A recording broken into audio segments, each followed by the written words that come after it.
Chapter 186. Undercurrents were surging in the dark world. Zhongzhou State was not peaceful, either.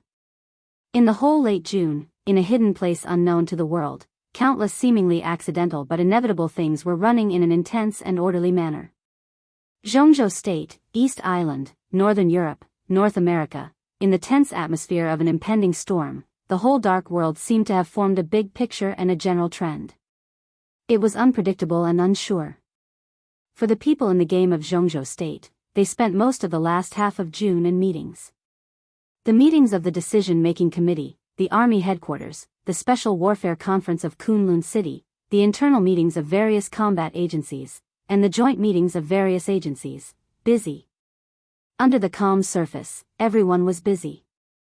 Chaos. Nothing happened, but everyone had a sense of chaos that was extremely uncomfortable. But there was order in the chaos. Almost every time after the end of a meeting, the whole plan of Zhongzhou State would take a step forward. Under the appearance of chaos, every step was very clear and stable. Although the general trend was chaotic, everyone in the game of Zhongzhou State was full of confidence. The special warfare forces of the whole Zhongzhou State seemed to be in a state of extreme madness. For the beautiful future, Zhongzhou State used all its resources and suppressed all the possibilities of failure to the minimum. Then it was devotion. Constant devotion. And in the process of the whole country plotting against East Island, General Ning Ziyuan, the commander of the Eastern Theater of Operations of Zhongzhou State, was undoubtedly the craziest one. His actions even surprised all the insiders in the country, and they were even dumbfounded. As the strongest supporter of the plot to overturn the country, among the first batch of nearly 2,000 special warfare elites of Zhongzhou State that sneaked into East Island, almost 500 of the most powerful elites were from the Eastern Theater of Operations. Among the 5 theaters of operations, Kunlun City, various special warfare agencies, and the 2 special warfare academies, the Eastern Theater of Operations directly took out a quarter of its manpower. Just when everyone thought it was crazy enough, the list of the second batch of elites sneaking into East Island was sent to everyone in the game. Everyone's first thought when they saw the list was that Ning Ziyuan was crazy. Among the 600 fire-flaming realm experts, 118 were from the Eastern Theater of Operations. And there seemed to be less than 130 fire-flaming realm experts in the entire Eastern Theater of Operations. What did they want to do? Including the first batch of 500 elites who were sent away, at this moment, the elite combat power of the Eastern Theater of Operations could be said to be at a low point that had not been seen for decades. Among the 5 theaters of operations in Zhongzhou State, the Eastern Theater of Operations had always been recognized as a large theater of operations whose comprehensive strength was second only to the Central Theater of Operations. But with Ning Ziyuan's 2 decisions, the status of the Eastern Theater of Operations plummeted, and it almost fell to the bottom of the 5 theaters of operations. Moreover, this kind of strength was destined to be a strength that could not be made up for in a short period of time. After all, it wasn't as simple as sending people to East Island. When people were sent out, the files of the elite soldiers belonging to the Eastern Theater of Operations would also be destroyed in the database of the Eastern Theater of Operations. From this point of view, every elite of the Eastern Theater of Operations who entered East Island could actually be regarded as a member of the Snowdance Corps. Even if the Southeast Group wanted to use this force to control part of the Snowdance Corps' right to speak, they didn't need to send people over when the war was about to break out. After all, the Snowdance Corps was mainly under the command of Kunlun City. When the war started, Kunlun City could make hundreds of elites belonging to the Eastern Theater of Operations suffer heavy losses with a little effort. The Southeast Group definitely understood this. But why did they do this time? If all this was just because Ning Ziyuan was selfless and devoted to his country, even a fool would not believe it. But after everyone in the game observed the major groups in Zhongzhou State, it was hard for them to detect any undercurrents. Although people intuitively felt that this was a game between the Southeast Group, the Special Warfare Group, and even more groups, now at least on the surface, the major groups were united and working hard for the plan of Zhongzhou State. At least, President Li Huaqing had praised Ning Ziyuan's spirit of serving his country wholeheartedly on different occasions. However, Ning Ziyuan's behind-the-scenes boss, Wang Tianzong, patriarch of the Wang family of Beihai, had been silent. Wang Tianzong became more and more silent. Gradually, the eyes of some people with ulterior motives shifted to Ning Ziyuan. The general trend in the dark world was fluctuating, but Zhongzhou's state was completely normal. But this seemingly normal was the biggest abnormality. When the general trend in the distance attracted everyone's attention, there would often be some quiet changes around them. They were not obvious, but they might be extremely important. More and more people began to study Ning Ziyuan. He was low-key, silent, forbearing, kind, tough to the outside world, weak to the inside world, good at compromise and giving up, good at dealing with complicated situations. This was Ning Ziyuan in everyone's impression. In the past many years, he had been like this. But now, it seemed to be the same. The afterglow of the setting sun cast the last trace of light on the horizon. The bright moon had just risen, and the setting sun had not disappeared. Darkness and dim yellow diffused in the forward and backward movement. In the courtyard of the Eastern Theater of Operations in the ancient capital of Jinling, Ning Ziyuan, dressed in a neat military uniform, walked quietly to his number 3 building. Along the way, the patrolling guards occasionally saluted him, and Ning Ziyuan always returned the salute meticulously. His actions were not perfunctory at all. This general, who could be said to be a top figure in the military of Zhongzhou State, had an ordinary figure and appearance. In the trance of the approaching night, his military uniform with military ranks did not seem to enhance his aura at all.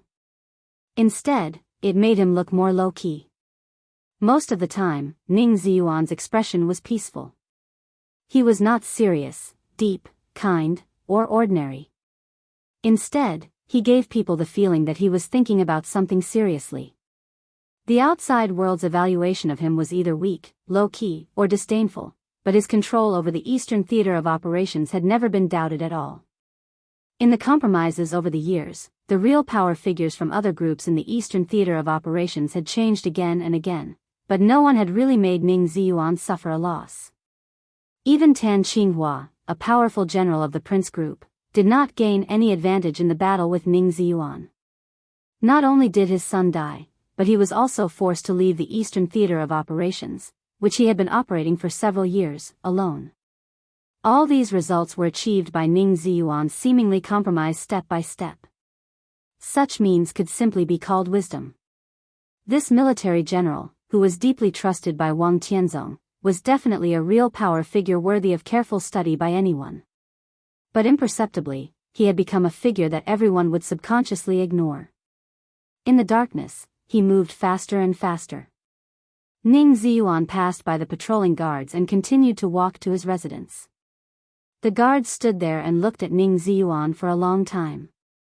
Then they shook their heads and continued to patrol. The transfer of a large number of elite experts in the Eastern Theater of Operations was not a secret. Although ordinary soldiers did not know where these people were transferred to, their departure from the Eastern Theater of Operations could not be hidden from everyone. In the last few days of June, not only the top officials in the entire Zhongzhou state were studying Ning Ziyuan, but even the guards in the Eastern Theater of Operations were also deeply curious about Ning Ziyuan's series of actions. Ning Ziyuan reached out to open the door of the 3rd building and walked into the hall. His wife was usually not here, and his son had already fallen out with him. It seemed that they would never see each other again. On weekdays, only he lived in this 2-story wooden building. It was so quiet that it was almost cold. Ning Ziyuan had long been used to this state. He walked past the porch and was about to turn on the light. The light is too bright. It's dazzling. A voice suddenly sounded from the living room. It was light, soft, and warm.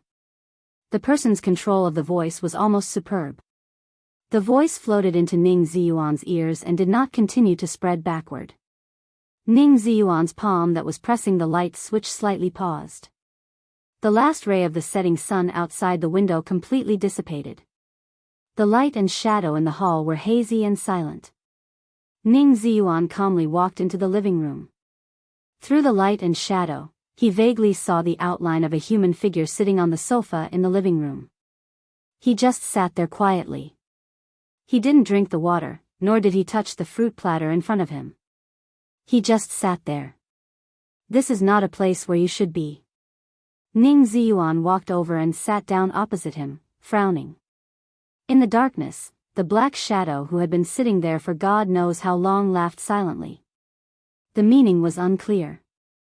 Ning Ziyuan also seemed to feel that his words were a little inappropriate. He blew down his eyelids and said calmly, "At least for now, this is not a place where you should be. If something happens, we can contact each other through emergency channels, or we can meet somewhere else. It's always safer than here. I know you've been busy recently.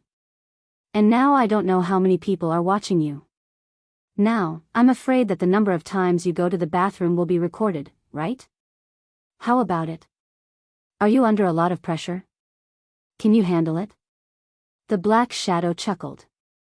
In the darkness, his voice became softer and softer, with a very warm sense of intimacy. "I'm okay." Ning Ziyuan sighed, shook his head, and said, "There's always pressure. But I have to do what I have to do." He reached out and rubbed his temples, then took out a folded piece of paper from his pocket and handed it to the black shadow in front of him. "My head hurts. I hope I can sleep well tonight. If there's nothing else, leave immediately. Every second you stay here, I'll be on tenterhooks for another second." "It's okay." The black shadow shook his head gently and said with a smile, "You've already mobilized almost all the masters in the theater, and the others can't find my traces. Moreover, it's just nightfall, so it's not a good time to leave even if I want to. I'll leave when it's late." Ning Ziyuan frowned and didn't say anything.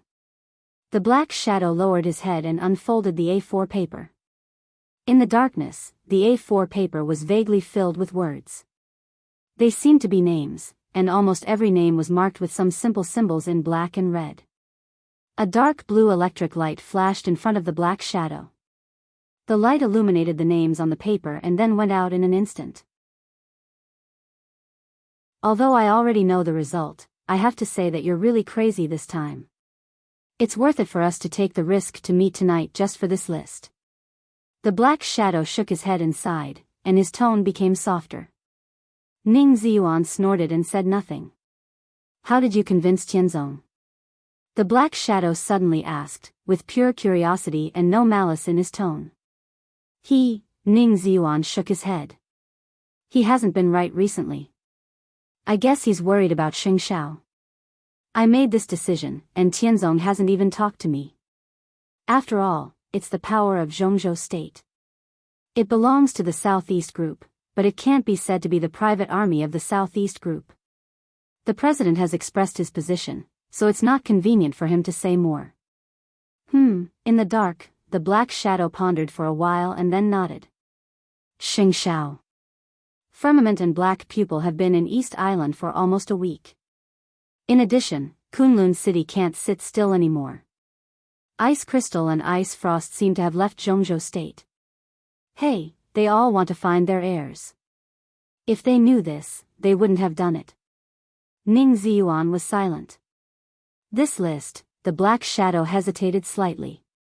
"Is this your decision? After I leave today, it'll be too late for you to regret it." Now what?" Ning Ziyuan said blandly, "Regret? Am I qualified?" The black shadow fell silent. Did Ning Ziyuan have the right to regret it? No one could give a definite answer to this question except for himself. You, on the other hand, should think about the future. When everything comes to the surface, where will you go?" Ning Ziyuan said blandly, "Slave of 3 surnames, that's not a good title. Bullsh *T slave of 3 surnames." The black shadow sneered. "I only have one standpoint. Has it changed after so many years?" In the dark, the two of them were silent. "Anyway, we've paid so much. One day, we'll get what we want." After a long time, the black shadow spoke softly, and his tone was a little erratic. "I believe you." Ning Ziyuan nodded, but his tone was a little cold. "But compared with what we pay and what we want, is it really worth it? Especially for you?" "Worth it. Not worth it." "Worth it," the black shadow murmured a few times and suddenly sneered. So what if it's worth it or not? Dead people are dead. His tone was cold, but there was a kind of deep sorrow and guilt in the coldness of indifference. Ning Ziyuan's mouth moved. He couldn't see the black shadow's face clearly, so he didn't dare to look at it for a moment. I'm sorry, the general opened his mouth and said in a dry and hoarse voice, I'm sorry for what I did to you. That year, it was my decision for the overall situation.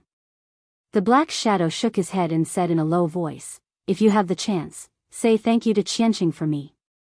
Ning Ziyuan shook his head with a bitter smile and said nothing more. I'll take the list with me. The black shadow stood up and waved the list in his hand. Someone wants me to say thank you to you. Who? Ning Ziyuan's eyes suddenly froze. Anyone. This thank you, everyone should say it to you. You have no qualms about it. In the indifferent words, there seemed to be light faintly shining into the hall outside the window. The darkness in the living room receded, and the black shadow holding the list had completely disappeared. Ning Ziyuan sat where he was, and the general rank shone with a majestic golden light in the night. He sighed deeply, tired and powerless, like a statue full of cracks. At the same time, Yuzhou, Diayutai State Guest House. A specially modified Mercedes-Benz slowly drove into the antique gate of the guest house under the escort of several other cars, and finally stopped in front of building number 12. The well-trained driver got out of the car immediately. After instinctively looking around, he bent over and opened the door of the back seat. A tall and thin middle-aged man got out of the car and buttoned his black suit casually. The middle-aged man looked about 40 years old. His face was thin and handsome, and his expression was indifferent. His lips were slightly pursed, and he looked extremely determined. The most attractive thing was his eyes. In the night, he raised his head and looked at the light in front of building number 12. His eyes were like the abyss, wise and deep, calm and unfathomable. A quiet and well-behaved girl followed the middle-aged man out of the car. Blinking her big eyes, she looked at the guest house in front of her curiously and asked, Dad, why did you bring me here? The sound of high-heeled shoes hitting the ground rang in the building. A woman who looked extremely elegant and gentle appeared in front of building number 12. Wearing a pair of gold-rimmed glasses, the woman was pretty and charming. She had completely shed all her immaturity, and she looked mature and intellectual. Every move of hers carried the charm and confidence of a mature woman. Aunt Ning? Why are you here? The quiet girl next to the middle-aged man opened her eyes wide. The woman, who no longer looked immature but could hardly be associated with the word aunt, was also stunned. Then she smiled sweetly and said, Sinyan, why don't you stay in Huading? What are you doing here? Were you tricked by your dad? Let me tell you, it's not too late for you to leave now. Your dad is up to no good. He probably tricked you to come here for a blind date. There are several young talents from Europe and North America upstairs. They are all first-class handsome men, but... She paused and looked at the middle-aged man in front of her with a smile. Old Han, you've miscalculated this time. Those people upstairs are now surrounding the real goddess. They look like they want to get close to her but don't dare to. It's as if it's a great honor for the goddess to look at them. How can Sinyan have a good impression of them when she sees them like this? At least in my opinion, they are not as pleasing to the eye as our Holong. Professor Ning, you must be joking. The middle-aged man smiled indifferently. Although I, Han Donglu, am not a big shot, my daughter is not reduced to the point of having a blind date. Today, I just brought Sinyan here to have fun. Ning Sini was the vice president of Huading University, the dean of the business school, a famous economics professor in Zhongzhou State, the daughter-in-law of the Zhang family, and Ning Qianqing's aunt. The middle-aged man was Han Donglu, the patriarch of the Han family in Huading. He was the founder of the largest fund in Asia, the Flourishing Age Fund, and a notorious super-financial tycoon in the international financial market. Although the Han family was a neutral wealthy family, they had always been familiar with the Zhang family and had a good personal relationship. If it weren't for the fact that the heirs of the two families, Han Xinyan and Zhang Holong, didn't like each other, the two families might really take this opportunity to unite by marriage. Aunt Ning, what are you talking about? What goddess? A blind date? Han Xinyan was at a loss. Ning Xini chuckled and said mysteriously, you will know when you go up and have a look. Is everyone here? Han Donglu walked into building number 12 and asked casually. It's not the appointed time yet. Ning Xini shook her head. There are still a few who haven't come. The Prime Minister is on his way, and the representative of the Wang family of Beihai is with him. Han Donglu nodded. They came to the door of an exquisite conference room and pushed it open. There were only a few young people sitting in the conference room. There were 3 men and 2 women. Although the conference room wasn't big, there were only 3 people, so it still seemed extremely lonely. The 3 young men in their 30s were all Westerners. They had white skin, blonde or brown hair, were tall, had sword-like eyebrows and starry eyes, and were in high spirits. They were indeed rare handsome men from the West. When Han Donglu and the others came in, a woman who looked to be in her early 20s sat opposite the 3 Westerners, closest to the main seat. She seemed to say something casually. At that moment, the 3 young men, who had a strong aura, almost bowed forward at the same time. Even their smiles became eager. The man in the middle with dazzling blonde hair responded to the woman's words as fast as he could. His smile was so bright that it even reminded Han Xinyan of the pug she raised a few years ago that liked to wag its tail at her. The change was so clear and obvious that Han Xinyan opened her mouth subconsciously and looked stunned. She turned her head subconsciously. In her sight, the seat closest to the main seat was a young woman who she couldn't describe at all. She wore a black suit and a white shirt, revealing a part of her snow-white neck. Her long hair was tied up casually. Facing the 3 young men in front of her who were eager to please like a pet dog, her delicate but slightly sharp face was faint, a little cold, but beautiful like a dream. Han Xinyan had never seen such beauty. She was extremely beautiful, the kind of beauty that could make people feel afraid. It was a sense of invasion that was almost irresistible to both men and women. Goddess. Thinking of Ning Xini's evaluation, Han Xinyan nodded subconsciously and agreed with this evaluation in her heart. If there were really goddesses in the world, they would probably be like this. There was a kind of refreshing fragrance in the conference room, natural and rich, like the most rare and elegant natural body fragrance of a woman. Han Xinyan was in a trance. It was not the first time she had seen the woman in front of her. About 2 months ago, she had appeared on the night Ning Qianqing killed Tan Shilai.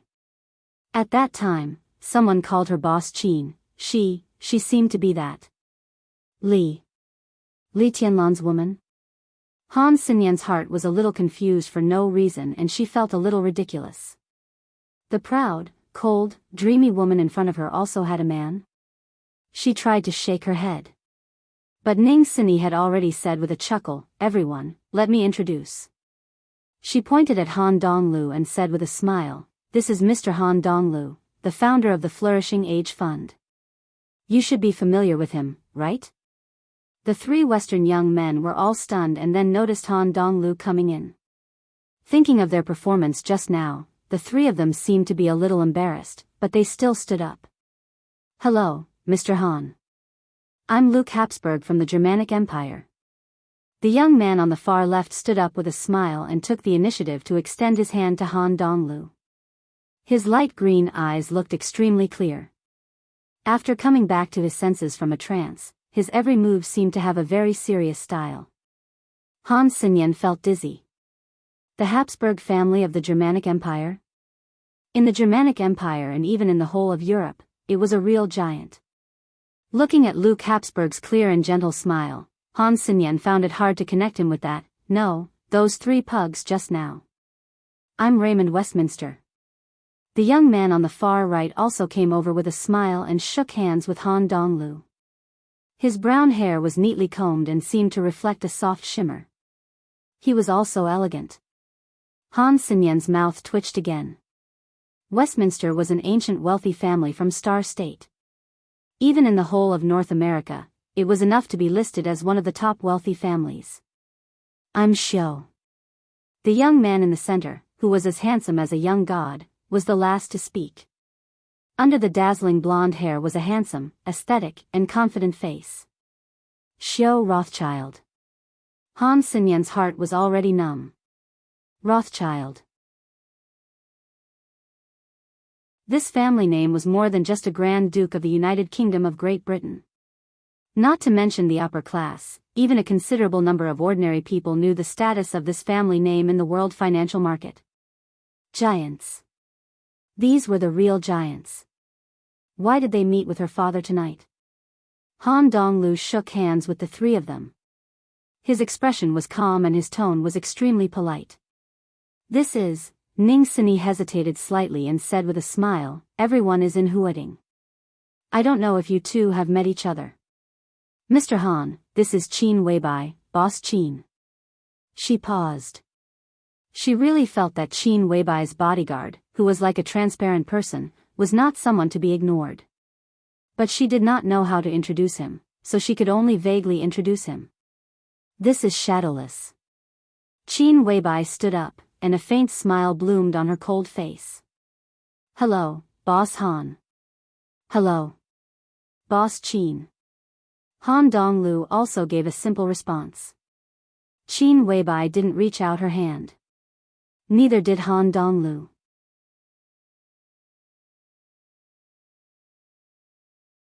Chapter 187. Escape. All the way to the north. He didn't know where he was. He had been chased for many days, and he spent most of his time struggling and running. It didn't matter where he was now. Because Gu Hanshan only knew that he was still in East Island.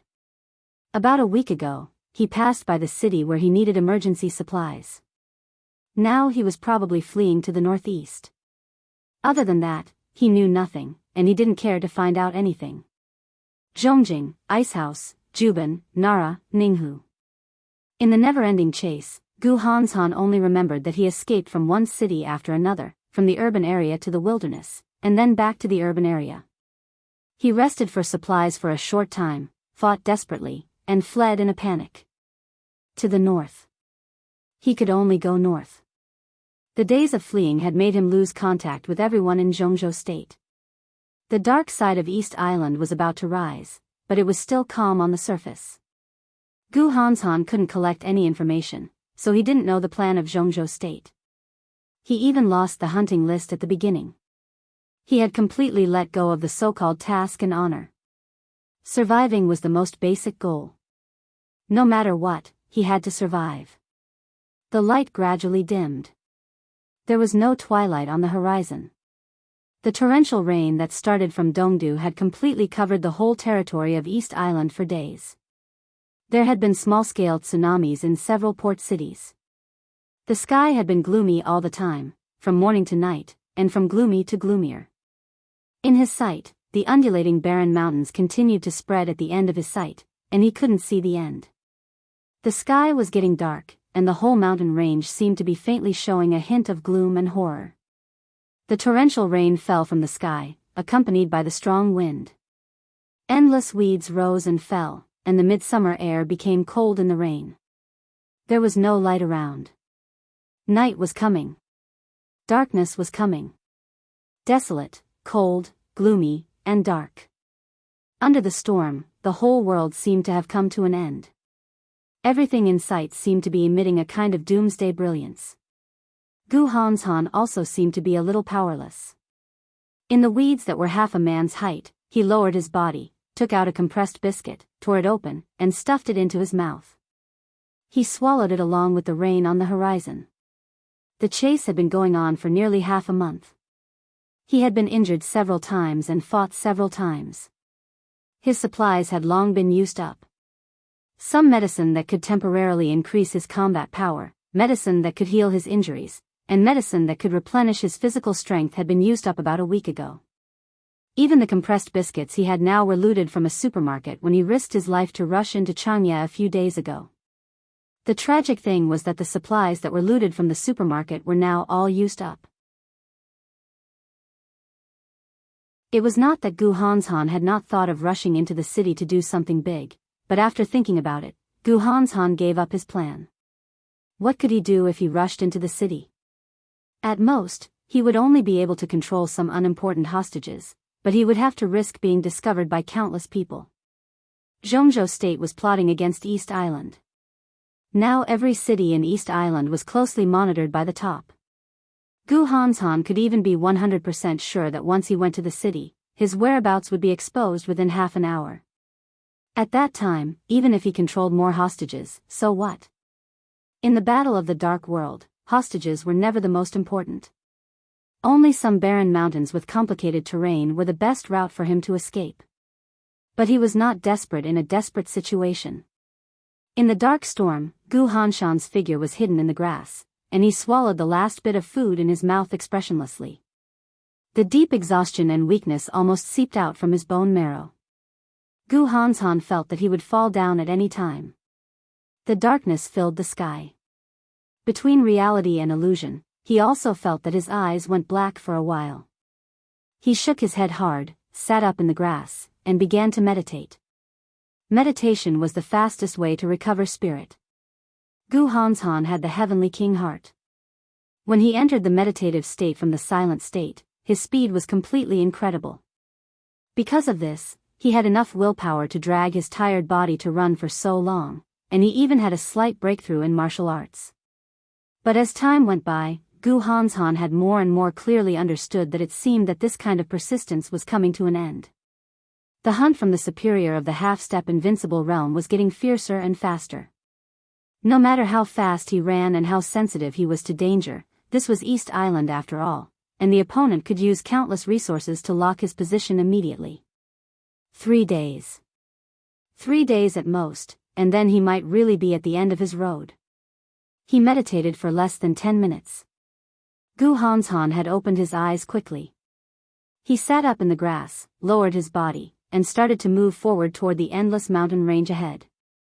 10 minutes of rest was luxurious enough, and it was also risky enough. 3 hours ago, he escaped from Tengu, the superior of the half-step invincible realm, who was chasing him. 20 minutes ago, he got rid of him. During this time, it was enough for the opponent to lock his position again. But Gu Hanshan had to stop. He really couldn't hold on any longer. The footsteps in the grass were getting faster and faster. Suppressing the feeling of blackness and dizziness, Gu Hanshan clenched his fists and went all the way north. He couldn't determine his specific location now, but he could roughly understand that after crossing the endless mountain range in front of him and continuing to go forward for dozens of kilometers, he should be able to reach Toyama or New Island. As long as he was careful enough, he could take a boat from any port in these two places and continue to go north to the south of Beihai Province in Zhongzhou State. Although the Wang family of Beihai and Kunlun City weren't on good terms, with the former's magnanimity, he wouldn't run into trouble if he fled there. As long as he went ashore in Beihai Province, he would be safe. But this time, the task and the competition with Wang Xingxiao, Gu Hanshan didn't bother to think about it. Speed up. Climb the mountain. Gu Hanshan clenched his teeth and moved faster and faster. In the heavy rain, thunder rolled across the sky, and the mountains seemed to be trembling in the thunder. Pale lightning flashed across the dark sky. The crisis was like an exploding tide, shrouding Gu Hanshan in an instant. There was no time to think. The blazing, solid bright fire instantly covered Gu Hanshan's whole body. The flames surged wildly. The moment the fire lit up, his body rushed forward. At the same time, a large piece of blue lightning fell directly from the top of Gu Hanshan's head. The large piece of fire was smashed by the lightning, splashing sparks and falling on the grassland soaked by the wind and rain. The water vapor was evaporated in an instant, and the wild grass burned wildly. The bleak night was illuminated by the warm fire. In the fire, Gu Hanshan's firm face seemed to be pale and transparent. Heavenly Hound, the left advisor of Wuji Palace, who took action as soon as the thunder sounded, floated in the air expressionlessly. A large amount of lightning swayed around him. Standing in the air, he looked mysterious and powerful, but his face was abnormally pale. Countless bolts of lightning struck the fire on Gu Hanshan's body, and the fire grew. Finally, when the fire disappeared, the lightning in front of Heavenly Hound also disappeared at the same time. Only the sparks that fell on the ground were still spreading rapidly. The fire quickly burned the wild grass about 10 meters around Gu Hanshan, and then it was extinguished by the rain. Thick smoke billowed. Heavenly Hound stared at Gu Hanshan through the thick smoke. The corners of his mouth rose slightly, with cruelty and resentment. He said softly, "Run, keep running. Do you think you can still run away?" Gu Hanshan looked at Heavenly Hound in front of him quietly and said flatly, "Do you think you can catch up with me?" The corners of Heavenly Hound's mouth twitched fiercely, and the fire of anger in his eyes suddenly burned. "I can't catch up with you. If I wanted to kill you, you could have died at least 10 times in so many days." The young heavenly son of Zhongzhou State. Oh, bullshit. Gu Hanshan was expressionless and did not speak. He knew that Heavenly Hound was telling the truth. So what if he was a young heavenly son? The realm gap between them was so huge that it couldn't be made up. If Heavenly Hound didn't want to catch him alive, Gu Hanshan would have died long ago in the continuous pursuit. In the isolation of the fire and the thick smoke, Gu Hanshan seemed to squint slightly, and a strange light flashed in his eyes. He didn't bother to think why Heavenly Hound wanted to catch him alive. There were only a few reasons.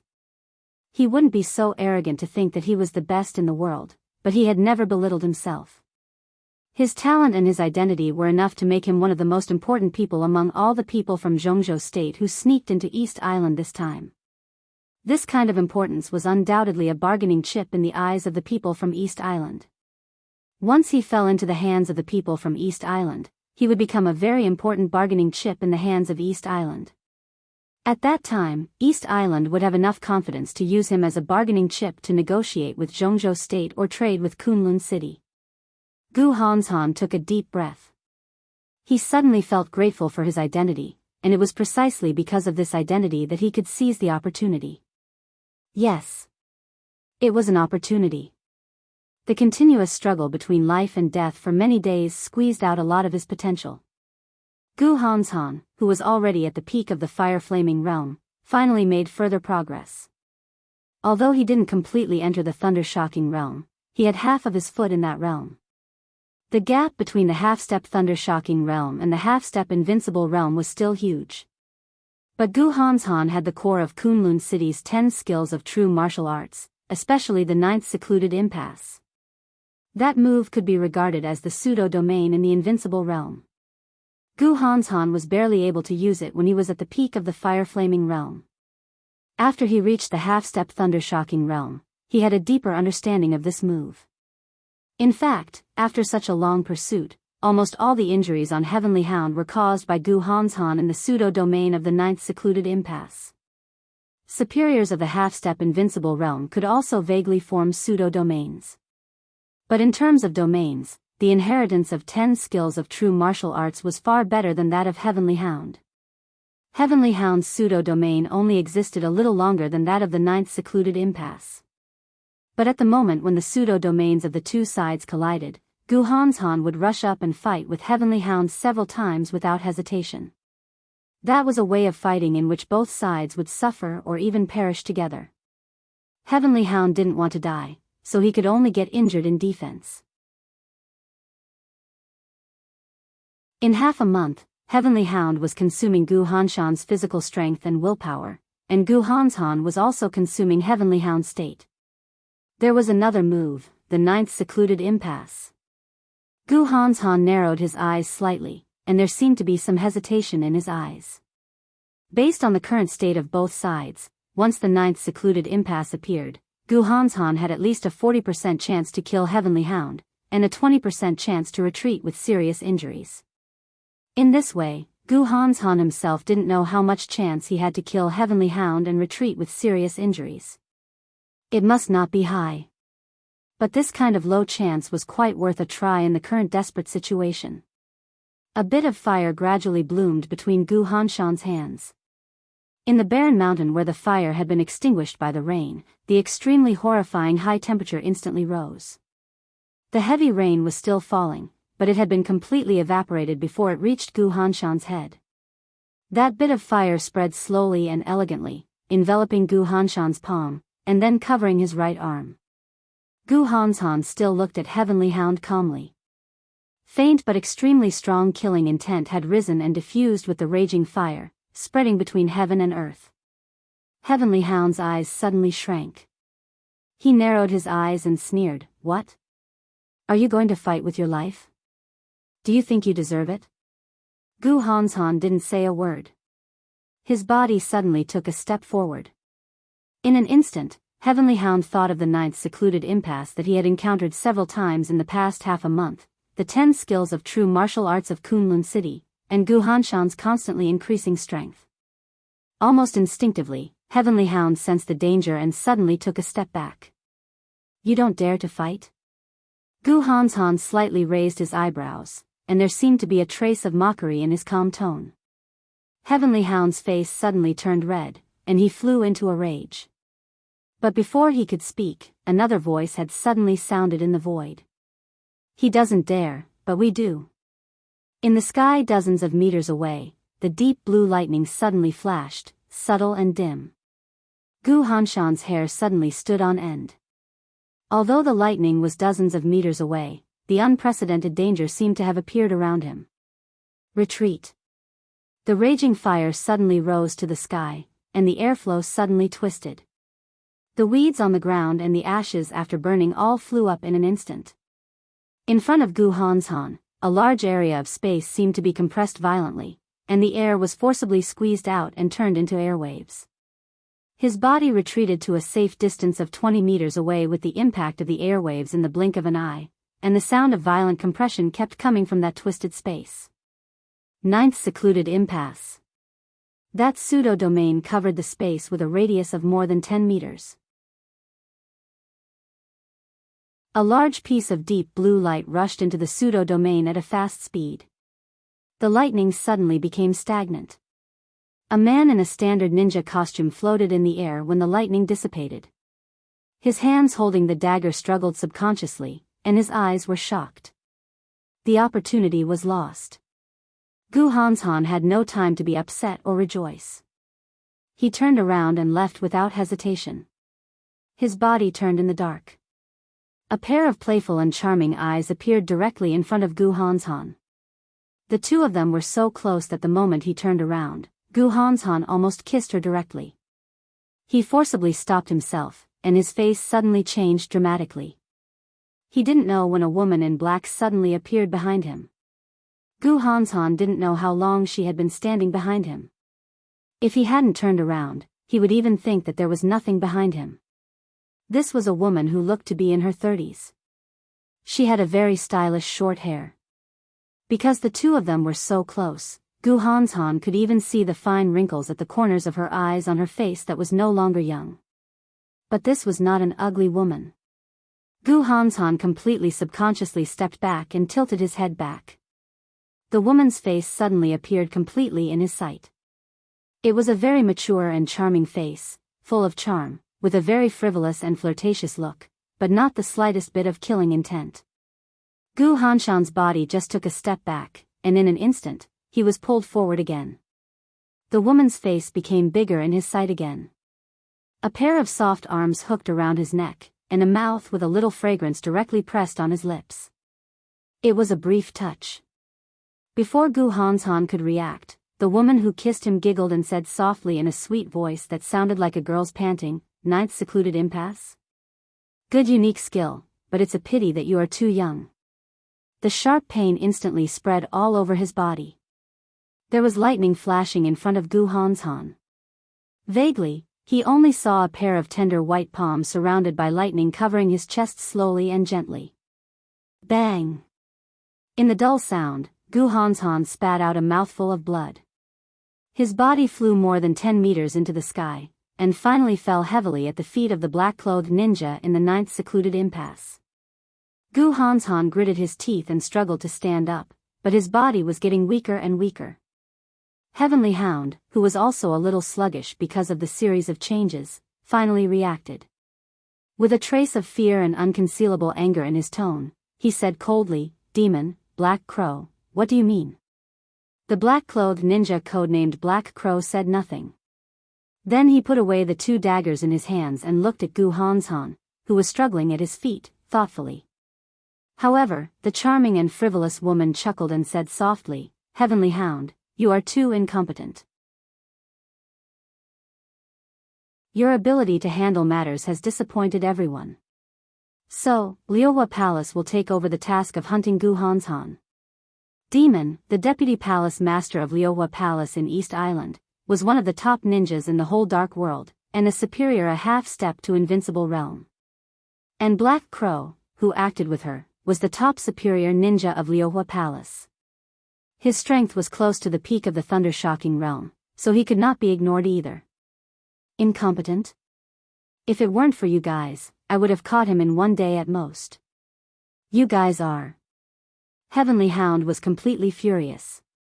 Gu Hanshan was also a very important figure in Zhongzhou State. He was known as the young Heavenly Sun. Catching him was definitely a great achievement. At the same time, he was also an extremely difficult young opponent. Heavenly Hound had chased him for so long. Seeing that Gu Hanshan couldn't hold on any longer, Liuhua Palace suddenly jumped out to take his credit and said that he was incompetent. Heavenly Hound almost fell from the air. His body trembled violently, and he stared at Demon, who was smiling charmingly, and gnashed his teeth. However, before he could finish speaking, Chi Mei had already interrupted him coldly. 1 day? Does Wuji Palace have no concept of time? Heavenly Hound, how chaotic is East Island now? 1 day? Humph, maybe in half a day. The special warfare system of East Island will be dismantled by those superiors from all over the world. His Highness Miyamoto, even the imperial family and the office of the Prime Minister can't tolerate your incompetence anymore. Otherwise, Black Crow and I wouldn't have taken action. Do you think we are willing to take your credit? His Highness Miyamoto. The imperial family. The office of the Prime Minister. Heavenly Hound's face changed from red to white, and he was so embarrassed that he wanted to hide himself. No matter what, I chased him here. Even without you guys, he can't run away. Demon, give me Gu Hanshan and let me take him back to Wuji Palace. Then, I'll forget what happened tonight. Heavenly Hound kept silent for 5 minutes and then slowly said, "Wuji Palace?" Demon smiled softly and shook her head.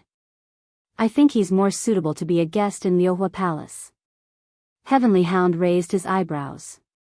Before he could say anything, another abrupt voice rang out. "We think he's more suitable to go to Changdao." It was perfect Chinese. Demon's smile froze, and her face suddenly changed. She screamed, "Black Crow." Her words were hurried and high-pitched, but it was too late. A bone-chilling sword intent suddenly spread all over the barren mountain. The sword intent was surging and condensing. The sword momentum was silent. The wild wind in the air suddenly blew violently and turned into a storm. All the weeds around were swept up into the sky, flying messily. The turbulent airflow surged wildly. Demon closed her eyes subconsciously. Everything happened in the blink of an eye. For ice walls suddenly rose up around Gu Hanshan. Along with the appearance of the ice walls, there were 2 rays of sword light that were as cold as glaciers. 2 beams of sword light silently flashed out from the swaying weeds. Everyone's eyes flashed faintly, and the 2 beams of sword light directly merged into one. Demon had just screamed when the 2 rays of sword light rushed to the front of Black Crow. Bright and sharp lightning burst out in front of the sword light, accompanied by blood and broken ice all over the sky. The ice walls around Gu Hanshan were instantly broken, and so was Black Crow's body. The sword light was like lightning, drawing 100-meter-long icy straight line in the barren mountain. 2 figures hid under a ray of sword light, grabbed Gu Hanshan, and kept moving forward in the flashing lightning and sword light. In the blink of an eye, they flew nearly 100 meters away. Both Demon and Heavenly Hound seemed to be confused for a moment.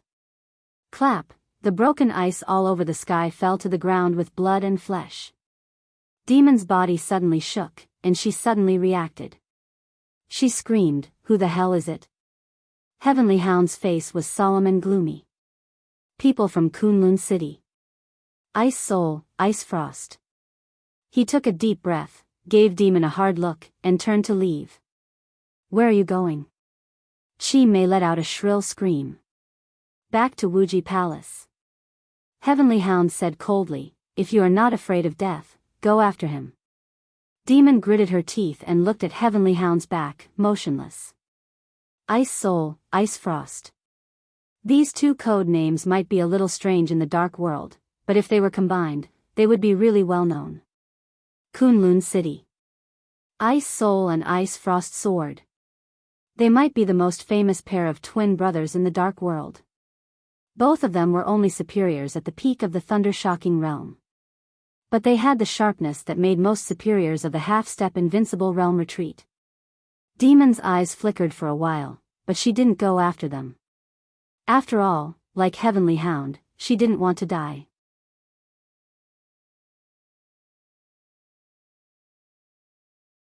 Chapter 188.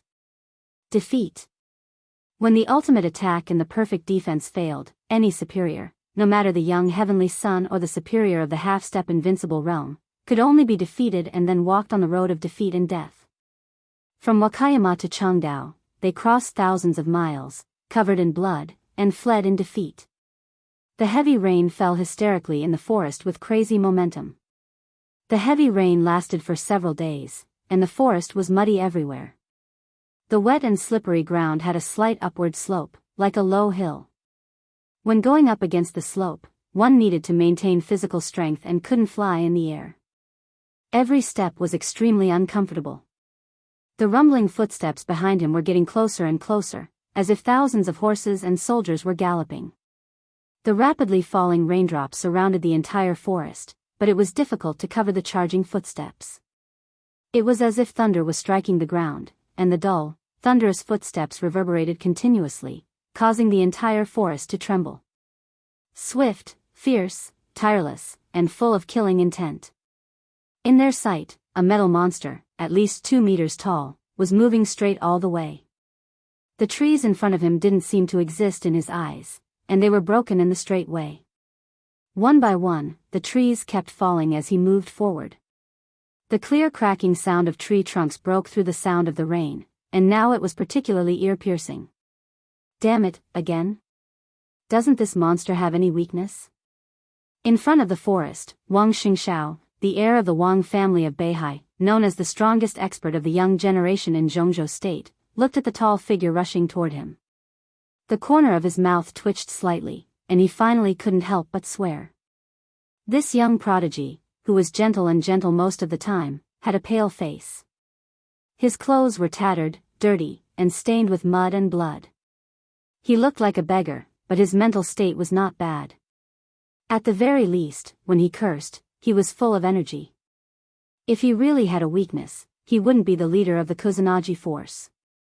A woman in black stood beside Wang Xingxiao and said in a flat tone. Black seemed to be the woman's biggest feature. She wore black clothes, black shoes, black hair, and even her skin was dark. The woman wasn't beautiful, because her appearance was too plain, and it was hard to tell her age.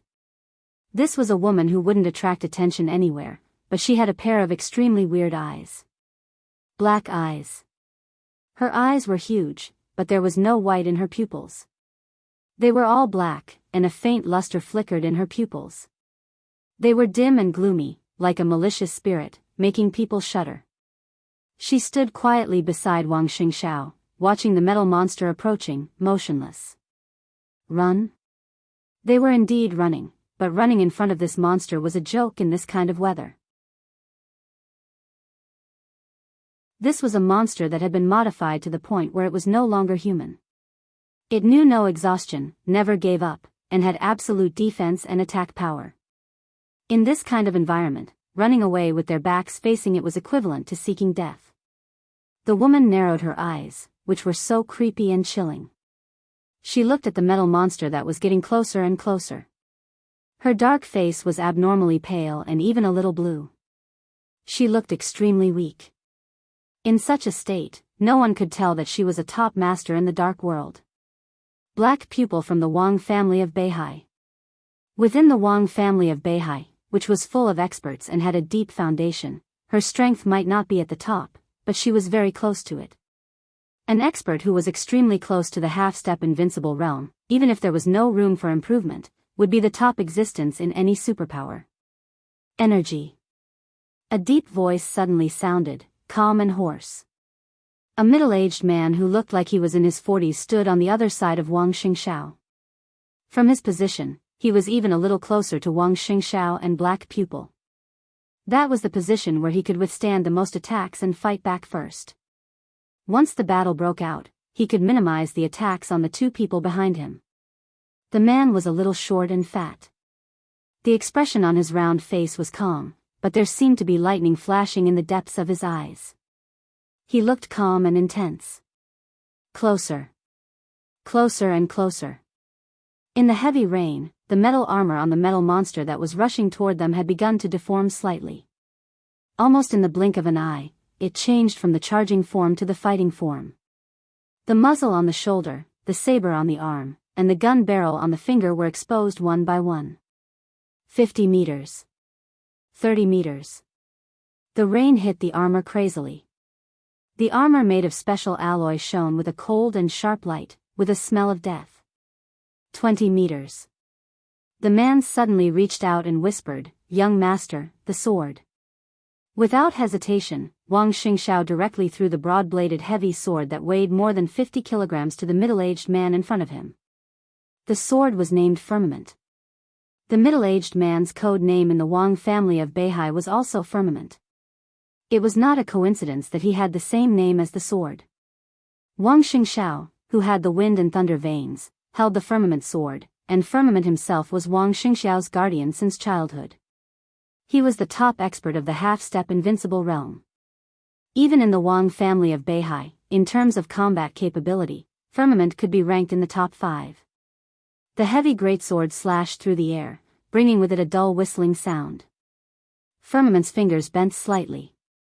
In the air flow, the sword hilt fell directly into his hand. In an instant, Firmament's eyes stood up, and the lightning flashing in the depths of his eyes burst out without reservation. Firmament held the firmament. The rain all over the sky suddenly quieted down. The pseudo-domain of the superior of the half-step invincible realm spread out in an instant. An extremely violent sword intent suddenly burst out from the sword tip of Firmament and rushed straight into the sky. After the metal monster put on the armor, his body, which weighed at least 1,000 kilograms, suddenly slowed down in the pseudo-domain. But the weapons on his body were completely ready for battle. The heavy rain all over the sky stopped for a moment and then became violent in an instant. The crazy raindrops gathered in front of Firmament without any pattern. The dazzling lightning burst out from his body and mixed with the rain, directly forming a huge water ball with lightning flashing and expanding in front of the three people. At the same time, all the weapons on the metal monster were aimed at Firmament and the other two people. Boom! In the dull roar, the huge body of the metal monster paused. The armor on both sides of his legs and arms suddenly emitted a large amount of gas. Under the full operation of the thrusters, his whole body completely ignored Firmament's pseudo-domain and completely approached the water ball that enveloped the three people. Fierce gunshots suddenly rang out. On the metal monster's gloves, every gun barrel was madly spitting out tongues of fire. The rain like bullets splashed on the water ball around Firmament, bringing a large amount of ripples with lightning. His two arm blades had directly pierced into the water ball under the huge force. This was a confrontation between technology and force. There was no communication, no testing. The moment the two sides approached each other, they went all out to fight to the death. The swollen water ball suddenly shrank the moment the arm blades pierced it, and then it expanded again. A soft but irresistible force pushed the huge body of the metal monster back more than 10 meters. Dense bullets rang through the forest. Firmament took a step forward with the heavy sword in his hand. The sword of Holy Path from the Wang family of Beihai. Without a sound, the whole forest became a world of pure lightning and water. The condensed sword intent instantly burst out in the most thorough and crazy way. This was a sword that completely disregarded any consequences. It pressed forward and swept everything in its path. The air was clearly twisted into ripples visible to the naked eye. With the lightning and water, the completely explosive power spread in all directions with firmament as the center. Lightning shot and water filled the air. In the surging sword intent, the armor on the metal monster's body gradually deformed, and his body kept retreating. The air ripples full of water and lightning hit him again, and then swept into the distance, destroying everything around him. After a moment that seemed to last for an eternity, everything in the area of hundreds of meters around firmament turned into dust. All the grass and trees had completely disappeared. The ground mixed with the rain became unprecedentedly smooth and flat. Standing on the mirror-like ground, Firmament took another step forward. Blood flowed down from the corner of his mouth, but his eyes became more and more excited. He raised the huge sword slightly, and the second sword strike was about to cut the sky and the earth. In his sight, the armor of the metal monster, who had retreated dozens of meters, had deformed slightly, and the red light flashed in his eyes. Firmament moved forward. He also took a step forward. No fear, no pain, no fatigue.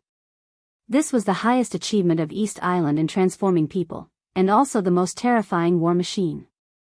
Wang Xingxiao had already turned around and retreated with black pupil. They had experienced similar scenes several times in 5 days. In terms of strength, the metal monster with the code name Captain was definitely no match for Firmament. But it was one thing to beat him, and it was another thing to kill him. Captain, who was wrapped in armor, didn't need anything at all.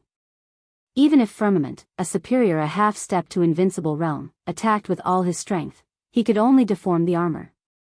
The armor was made of special alloy, and with some anti-impact materials, Captain in this state could be said to be a real combination of attack and defense. Under the invincible realm, there were many people who could defeat him, but almost no one could kill him in a short time. He was a pure monster.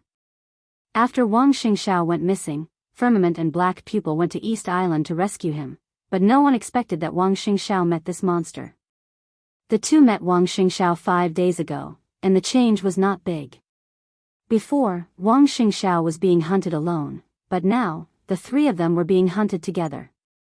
Firmament and Black Pupil brought a lot of supplies and news from Zhongzhou State. After all, Firmament was a superior a half-step to invincible realm. Even if he couldn't kill Captain, his extreme outburst could completely suppress him and consume most of his energy. So, after the three of them gathered together, facing Captain's pursuit, there was no danger. But being chased for hundreds of kilometers, even if there was no danger, it was still a pain in the ass. The heavy sword blade was raised. Firmament didn't look back, but his sharp eyes were filled with extreme determination. They were less than 50 kilometers away from Changdao. After entering Changdao, they could gather with the elites of Zhongzhou State as soon as possible. Under normal circumstances, the 50 kilometers was enough for Captain to replenish his energy and chase again. But now, Firmament calmly took a deep breath. He drew back his arm that was holding the sword. Looking at Captain who was rushing toward him again, he suddenly raised his arm and held the sword to the sky. Boom! The air was shaking crazily, and the loud sound was like thunder, echoing fiercely in the walls of the air. The rolling thunder spread through the whole forest. A ball of dazzling lightning lit up on the blade of the giant sword and rushed to the sky. The amazing lightning was blooming in the high sky. For a moment, the sky was completely mysterious and dangerous deep blue. There was no lightning in the air, or in other words, the whole space turned into lightning. The deep blue space that filled everyone's sight fell rapidly from the high sky, as if the whole sky was directly pressed down, with a strong sense of destruction. The sword that destroyed the world. The sword that shook the world. Although this strike was still in the scope of a half-step to invincible realm, it was infinitely close to the mysterious invincible realm. All his physical strength was almost sucked out in an instant. All his physical strength, all his sword intent, and the ultimate pseudo-domain. Firmament's eyes became crazy and scarlet, and thick blood flowed down the corner of his mouth. The sword strike that was almost beyond his ability didn't cover the captain's huge body, but he was already seriously injured. The man and the sword became one, and the sword became one with heaven and earth. Heavenly sword of the Wang family of Beihai. The captain's movements suddenly stopped. He raised his head with a rigid expression, looking at the rapidly falling deep blue sky, a bit hesitant. Divine wind. Glacier. Tide. Defense. Hibernation. The moment when the deep blue sky was about to cover the captain with the amazing sword light, a cold roar suddenly rang out. The captain's scarlet eyes and his armor suddenly lit up. Without hesitation, he squatted down his huge body, curled up, and turned himself into a huge ball. The sword light suddenly arrived and completely covered the captain's curled-up body. The earth shook and the mountains shook. The ground that was as smooth as a mirror suddenly cracked, and countless dense cracks appeared on the ground. A big hole with a diameter of nearly 20 meters appeared where the captain was, and his whole body had disappeared from the ground, and he was blasted into the ground. Puff!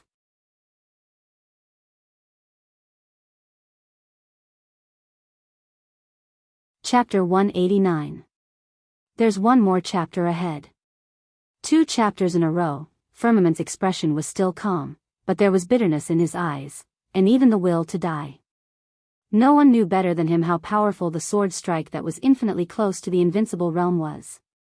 Under normal circumstances, that sword strike couldn't kill Captain, but the sword he forcibly drove at the cost of being seriously injured was enough to make Captain use up all his energy, and even make his damage reach more than 50%.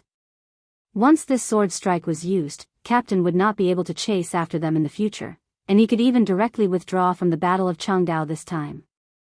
But at the most critical moment, someone modified Captain's order and forced him to enter the dormant state with the strongest defense. In this state, not to mention the damage of Captain, the most important thing was that the person who modified Captain's order was now approaching this battlefield quickly. After days of hunting, Captain was finally not alone, and he had a helper. The person who could control Captain's order, even if it was temporary, must have a high status and strength. Captain was unable to fight anymore, but with a strong enemy on the side, he could only continue to escape. Oh, Firmament! A burst of playful and surprised laughter suddenly sounded in the air. 2 figures suddenly appeared in front of Wang Xingxiao and the other 2. Long time no see. I'm really surprised to see you here. Ah, and Ms. Black Pupil. What a surprise. Well, Mr. Wang Xingxiao's strength also surprised me. You're indeed the young heavenly son of Zhongzhou State. Huh, you 3 look a little embarrassed. If you don't mind, I plan to invite you to Dongdu as guests. I wonder if you have any objections? The lightning fell and dissipated.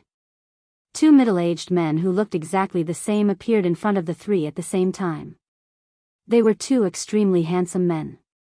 The weirdest thing was that both of them had waist-length hair and wore kimonos, looking old and gloomy. At this moment, the 2 of them blocked in front of Wang Xingxiao. One of them was smiling, and the other looked gloomy. Tide, Glacier. Firmament sighed and said blandly, your duty doesn't seem to be to deal with the conflicts in the dark world, does it? Tides, glaciers. These 2 experts, who used to be famous in the dark world, could be said to be unknown now. They were also twins, but in today's dark world, the most famous pair of twins was Ice Crystal and Frost Sword of Kunlun City. As for Tide and Glacier, who had already withdrawn from the dark world, no one remembered them. However, Firmament knew their origins. They were the former giants of the Divine Wind Force. 10 years ago, they were the left and right commanders of the Divine Wind Force, the second and the third in the Special Warfare Center of East Island. But about 8 years ago, after the 2 failed to reach the invincible realm before the age of 40, they were both disheartened. They left the dark world and went to the East Island Imperial Palace. They were now the left and right guards of the Mikado. The reason why Firmament knew them was that when the Mikado of East Island visited Beihai Province a few years ago, they met and Wang Tianzong told him about the origin of the brothers. 2 half-step invincible realm experts. Furthermore, they were twin brothers who shared the same thoughts. The corners of Firmament's mouth became more and more bitter. Even in his heyday, he might be able to suppress one of them, but when the two of them joined hands, he was absolutely no match for them. And now, he was seriously injured and couldn't even hold one of them back. This is East Island. Tide chuckled and said softly with a smile on his face, anything we think is necessary is within our scope of responsibility. Including bullying the weak and catching a junior? The captain of the Kusanagi force hunted him down for half a month without any result, and then you two came here. You really made East Island proud. Firmament said in a mocking tone. Although the captain still has a human mind, in the process of transformation, the sharpness of his mind will inevitably decline. Now he's very stiff. Tide sighed and said with a smile, East Island's current scientific and technological power is far less than that of Zhongzhou State. If we could also develop something like the Four Spirits armor, we would also choose a real person to lead the Kusanagi force. But unfortunately, we can't do that. Firmament narrowed his eyes, forcibly suppressed his serious injury, and started to increase his strength desperately. Tide didn't seem to mind his dying struggle. He continued, in fact, if time permits, we don't mind if the captain continues to play with Mr. Wang Xingxiao. Anyway, he will be caught sooner or later. But now time doesn't permit it, and neither does the situation. You three are too close to Changdao, so we came here. His Majesty the Mikado thinks it's not suitable for you three to go to East Island now. On the contrary, the Imperial Palace is the most suitable place for you. Mr. Wang Xingxiao is a very important person, we think. He's not the only important one. Gu Hanshan is also uncontactable. You've made a lot of secret deals with Kunlun City in recent years, haven't you? Catching him can also bring you greater benefits. An ice crystal frost sword has now arrived in East Island. Don't you want to meet him? Firmament calmly interrupted Tide's words. Firmament, are you insulting us? Ice crystal frost sword? What the hell is that? Before Tide could say anything, Glacier, who had a cold expression on his face, took a step forward and spoke in an eerie voice. He wasn't tall, and he was wearing a kimono. His waist-length hair made him look even shorter. However, as he walked forward, an extremely eerie killing intent gushed out from him, causing people to subconsciously ignore the fact that he wasn't tall enough. Firmament smiled and didn't say anything. He held the sword hilt tighter and tighter. The sword energy circulated around him and became more and more obvious. He knew why Glacier was so angry. Ice Crystal Frost Sword was famous in the Dark World now, but in fact, a few years ago, the Dark World didn't have this name. At that time, they called it Ice Crystal Sword Master and Ice Frost Sword Master. The word Sword Master had a very special meaning for the Dark World of Zhongzhou State, because this word had always belonged to Mount Shu in the past hundreds of years. Ice Crystal Frost Sword from Kunlun City called themselves Sword Master, which was obviously a provocation to Mount Shu. As for whether Gu Xingyun, the governor of Kunlun City, planned it or not, no one knew. Because before the series of conspiracies could be carried out, Wei Kunlun, the Nirvana Sword Master of Mount Shu, went straight to Kunlun City and challenged the twin brothers who were at the peak of the thunder-shocking realm at that time. After that battle, the two sword masters became the Ice Crystal Frost Sword of today. Glacier and Tide were both figures of the half-step invincible realm, and they thought highly of themselves. They didn't think they were inferior to Wei Kunlun. He compared Wei Kunlun's defeated opponents with them, which showed his disdain. Ice Crystal Frost Sword is not worthy for us to intercept. Only people like you, Firmament, and young heavenly sons like Mr. Wang Xingxiao are worthy for us to come here. Oh, and Ms. Black Pupil, your eyes are so charming. Maybe they will be more beautiful if we dig them out. What do you think? Tide chuckled and squinted his eyes. He didn't look at Firmament or Black Pupil anymore. His eyes fell on Wang Xingxiao, who looked calm. Well, I think we don't have to waste time. Young Master Wang, are you going back with us? Or are you going to resist? No matter what choice you make, we are very welcome. I can go wherever I want. Now, I want to go to Changdao. Wang Xingxiao said blandly, make way. Good spirit. Tide gave him a thumbs up and praised sincerely, it's a pity that your strength is too low, and Firmament is seriously injured. What capital do you have to resist us? Ms. Black Pupil? She's not enough, far from enough. You can try. Wang Xingxiao suddenly reached out his hand and took the giant sword from Firmament's hand, smiling more and more gently. That's not a good idea. Tide shook his head and said seriously, I advise you not to resist. Today, we are here. No matter what, you have to go with us. No one can stop us. He really didn't want to fight with Wang Xingxiao. If there was an accident in the battle, more than one heir of the Wang family of Beihai would be killed or injured.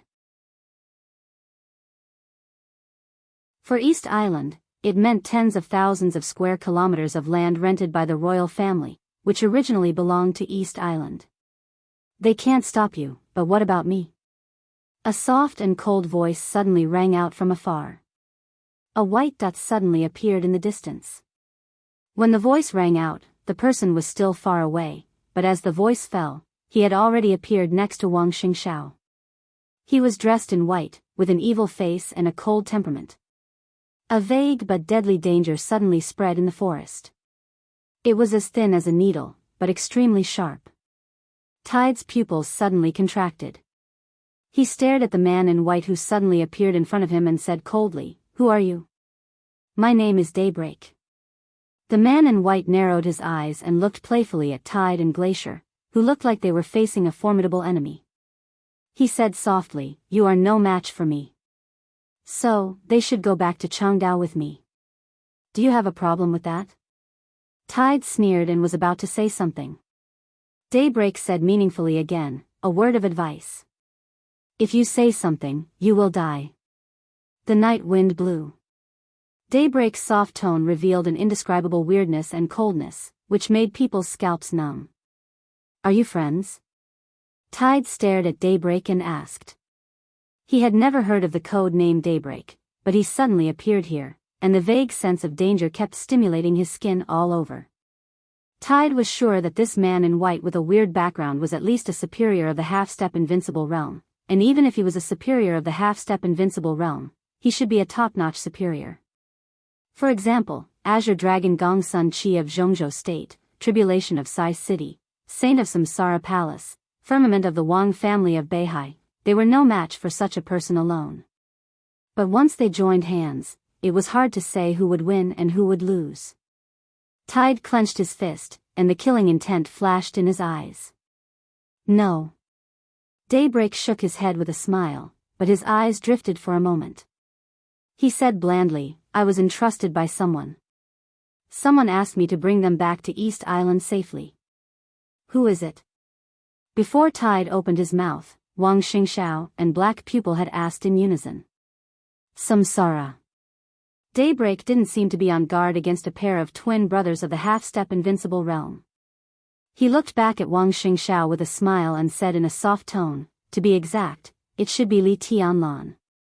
Li Tianlan. Wang Xingxiao just looked weird. But Black Pupil and Firmament's faces suddenly changed. Vaguely, they knew that there seemed to be another knot between Li Tianlan and the Wang family of Beihai. Everyone had a reason to save the elites of Zhongzhou State who were in East Island, except for Li Tianlan. Oh. Li Tianlan, Tide nodded. He's a very important person. In fact, if he wasn't in Changdao, maybe we would have done something to him. Daybreak couldn't help laughing. In the angry eyes of Tide and Glacier, his expression seemed to be a little sympathetic. You two have good strength, but you can't do anything to him. Really? You? Glacier said coldly. A bolt of lightning had already begun to spread out from his palm.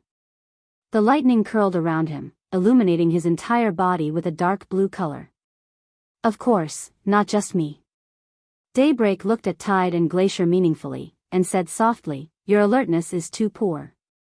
Didn't anyone tell you to pay attention to your back all the time? Behind? Tide's heart skipped a beat, but he didn't move.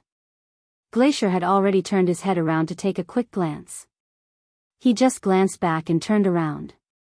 Then his body shook, and he suddenly froze on the spot. About 2 or 3 seconds later, he suddenly turned around again and looked behind him, with an incredible shock on his face. Tide, who had sensed that something was wrong, felt his heart gradually sink. He suddenly pulled Glacier, and the two brothers retreated dozens of meters away. Then they turned around. In an instant, Tide's eyes widened as he stared behind him, dumbfounded as if he had seen a ghost. In the dark forest, the rain was messy, and the wind was howling. Everything in the forest was vague and indistinct. Behind the two of them, about 100 meters away, shadows slowly walked out of the blurry darkness one after another. They were in groups. Little by little, the fire lit up, and the hot temperature evaporated the rain curtain and baked the forest. Tide's face was pale, and he felt a little cold all over. The figures in his sight were all superiors of the fire-flaming realm. In the darkness, there were flames mixed and connected, and the figures gathered together.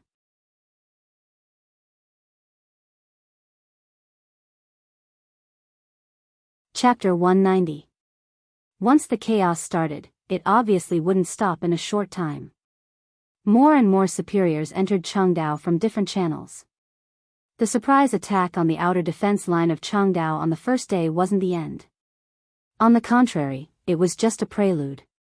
With the arrival of a large number of superiors from the Dark World, there were fights almost every day on the edge of Changdao. All the dark superpowers seemed to have reached a tacit agreement: let East Island bleed first. Even if a large number of elites from East Island were trapped in Zhongzhou State. Even all the dark superpowers in the world started to gather in Changdao. But it was undeniable that this was still East Island's home ground. In a face-to-face battle, not to mention whether all the superpowers could unite, even if all of them gathered together, they might not be East Island's match. At the very least, even if they won, it would be a Pyrrhic victory, and every superpower would suffer heavy losses, which no one was willing to accept. Right now, most of the elites of East Island gathered in Changdao and set up defense lines around Changdao. How could the superpowers let go of such an obvious target? Almost at the same time, everyone started to attack the special warfare defense line around Changdao again and again. The intensive and frequent raids didn't even give East Island a chance to reorganize. The result of being tired of dealing with them was a real bloodbath and corpses everywhere. On the last day of June, the third day after Li Tianlan woke up, East Island, which had been holding the defense line, finally began to recognize the reality. The defense lines around them all withdrew into the interior of Changdao. The elites of East Island, who had been fighting with the superpowers of the Dark World for a long time, had started to gather and reorganize. Changdao, which had been fighting for many days, seemed to have calmed down, but the undercurrents were getting more turbulent inside. The elites of Zhongzhou State finally entered Changdao within 72 hours after Li Tianlan woke up, and they had settled down through the special channel of Samsara. Led by the Azure Dragon of Zhongzhou State, Gong Sun Qi, 600 elites of Zhongzhou State had also arrived in Changdao. East Island might have noticed it, or maybe not. But from the beginning to the end, since the dark superpowers entered Changdao, East Island had been silent. The silent undercurrent was surging in Changdao. Every minute and every second, the city seemed to become more and more depressed. A great battle was imminent, and it could erupt at any moment. The most oppressive and peaceful period before the great battle also became the rarest time for all parties to prepare. The underground organizations seized the time to mobilize their manpower and personally get into the situation to understand the current situation. The elites of Zhongzhou State were recuperating. The first batch of Zhongzhou State elites that entered East Island had nearly 2,000 people. After all of them arrived in Changdao, including the second batch of 600 elites, the total number of people was still nearly 2,000, and a lot of them were wounded, which showed how fierce the journey was. East Island, on the other hand, was integrating resources and collecting intelligence. There was no doubt that East Island had the most things to do, but they could do it with the power of the whole country, so they wouldn't be too slow. In the current situation, no matter which side was ready for the war, the Battle of Changdao that the whole dark world was looking forward to would break out completely. Therefore, everyone was very anxious. Li Tianlan was in a hurry to recover. Since he entered Changdao, this could be said to be the most peaceful period. After his accumulated injuries broke out completely in the Battle of Zhongjing, he had fallen into an unprecedentedly weak state. It had been nearly a week since the Battle of Zhongjing. Many wounds on Li Tianlan's body had healed, but the recovery speed of his internal injuries wasn't ideal. The huge vitality in the immortality potion could make him recover much faster than others. Together with the daily routine treatment, he only recovered less than half of his injuries in nearly a week. Li Tianlan was very clear about his current injuries. If he wanted to recover completely, it would take at least half a month, or even 20 days. The general trend couldn't be changed by his will. Now Li Tianlan could only hope that the final battle could come later, the later the better. The rainstorm that swept the whole of East Island hit Changdao 3 days ago. The crazy rain and the fierce wind raged between heaven and earth. It was midsummer, but there was no heat, so the whole courtyard was slightly cold and cool. In the antique pavilion, Li Tianlan stood quietly, looking down at the clear pool that was disturbed by the rain, with a gentle and calm expression. This was the only water feature in this courtyard. In front of the door of the villa in the center of the courtyard, there was a pool with a diameter of about 20 or 30 meters. The pool was deep, and there were hundreds of ornamental fish of different colors inside. The rainstorm fell messily in the clear pool, and the fish under the water kept surfacing and diving. The whole pool was shaking, full of ripples, but it couldn't turn over, just like Li Tianlan's ambition and desire that couldn't be stopped. The whistling wind took away the last remaining warmth in the pavilion. Li Tianlan, who wore a thin windbreaker, wrapped the lapels of his clothes and then stopped moving. In front of him was the pool, and behind him were tables and chairs. There was a pot of tea on the light brown marble table, and a few teacups were scattered on the table. There were a lot of cigarette butts in the ashtray in the middle. It seemed that not long ago, many people had a conversation in the pavilion. But no one knew how long the conversation had ended. The smoke in the pavilion drifted away, and the tea was completely cold. Li Tianlan stood quietly. His heart was restless with the wind and rain, but he looked calmer and gentler on the surface. Another group of fish jumped out of the water and then fell back down. Li Tianlan's eyes, which were very focused most of the time, gradually became unfocused, as if he was in a trance. For the past few days, he had been healing his wounds, and he was also waiting. Waiting for the opportunity that he didn't know would appear. It had been almost a month since he came to East Island. Fighting, blood, corpses, storms, fires, and thunder filled Li Tianlan's mind. But Li Tianlan still didn't understand the meaning of all this. Zhongzhou State and Samsara cooperated, and this plan could be described as a national effort, and they were still investing. East Island special warfare elites were killed and injured, and Zhongzhou State also paid a big price. But what was the meaning behind all these battles? They killed people, but this was East Island. If East Island didn't perish, what was the point of killing some special warfare elites? Zhongzhou State and Samsara wanted the right to speak in the dark world of East Island. But now, no matter how he looked at it, Li Tianlan didn't see any possibility of yielding. Why did Zhongzhou State think that after this battle, these resources and territories of East Island would belong to them? Horsewoman said he would see the answer soon. But Li Tianlan still had no clue. His mind was a little messy. Li Tianlan's imagination ran wild, and his eyes became more and more unfocused. The storm hit Changdao and the pool in front of him. The weather was always gloomy and dark. Time seemed to stay still, and it was already half the afternoon. At a certain moment, Li Tianlan, who was standing quietly, suddenly focused his eyes. At the same time, a gentle and smiling voice rang out. "This place is nice." Li Tianlan's eyes flickered, and he turned around and said blandly, "It's really nice. You can live here if you like." This yard was the central area of the whole clubhouse. It was built in the mountains, and the clubhouse surrounded by mountains was quiet. In this well-protected yard, the quiet atmosphere was aloof from the world.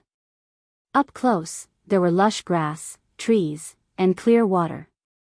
From afar, there were undulating mountains.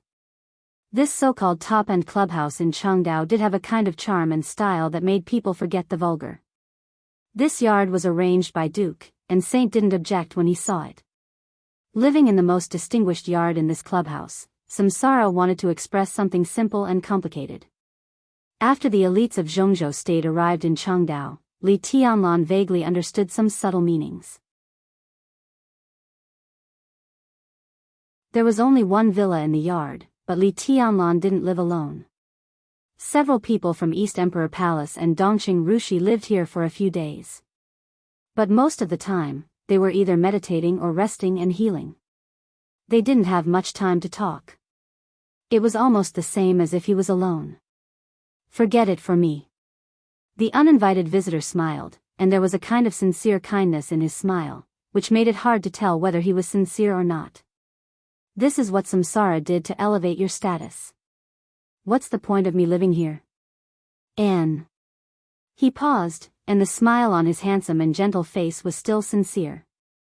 He said softly, "If I live here, aren't you afraid that I'll sneak attack and kill you when you're meditating? Will you?" Li Tianlan's tone became calmer. "Why not?" Wang Xingxiao, who didn't hold an umbrella but was still dry and clean, walked into the pavilion.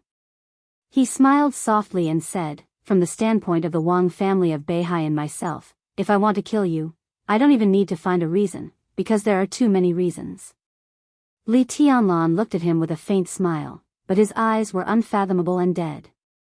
Wang Xingxiao broke through the siege and came to the club yesterday. Firmament and Black Pupil, who were seriously injured, followed him. Li Tianlan hadn't seen any of them, but he roughly understood what was going on.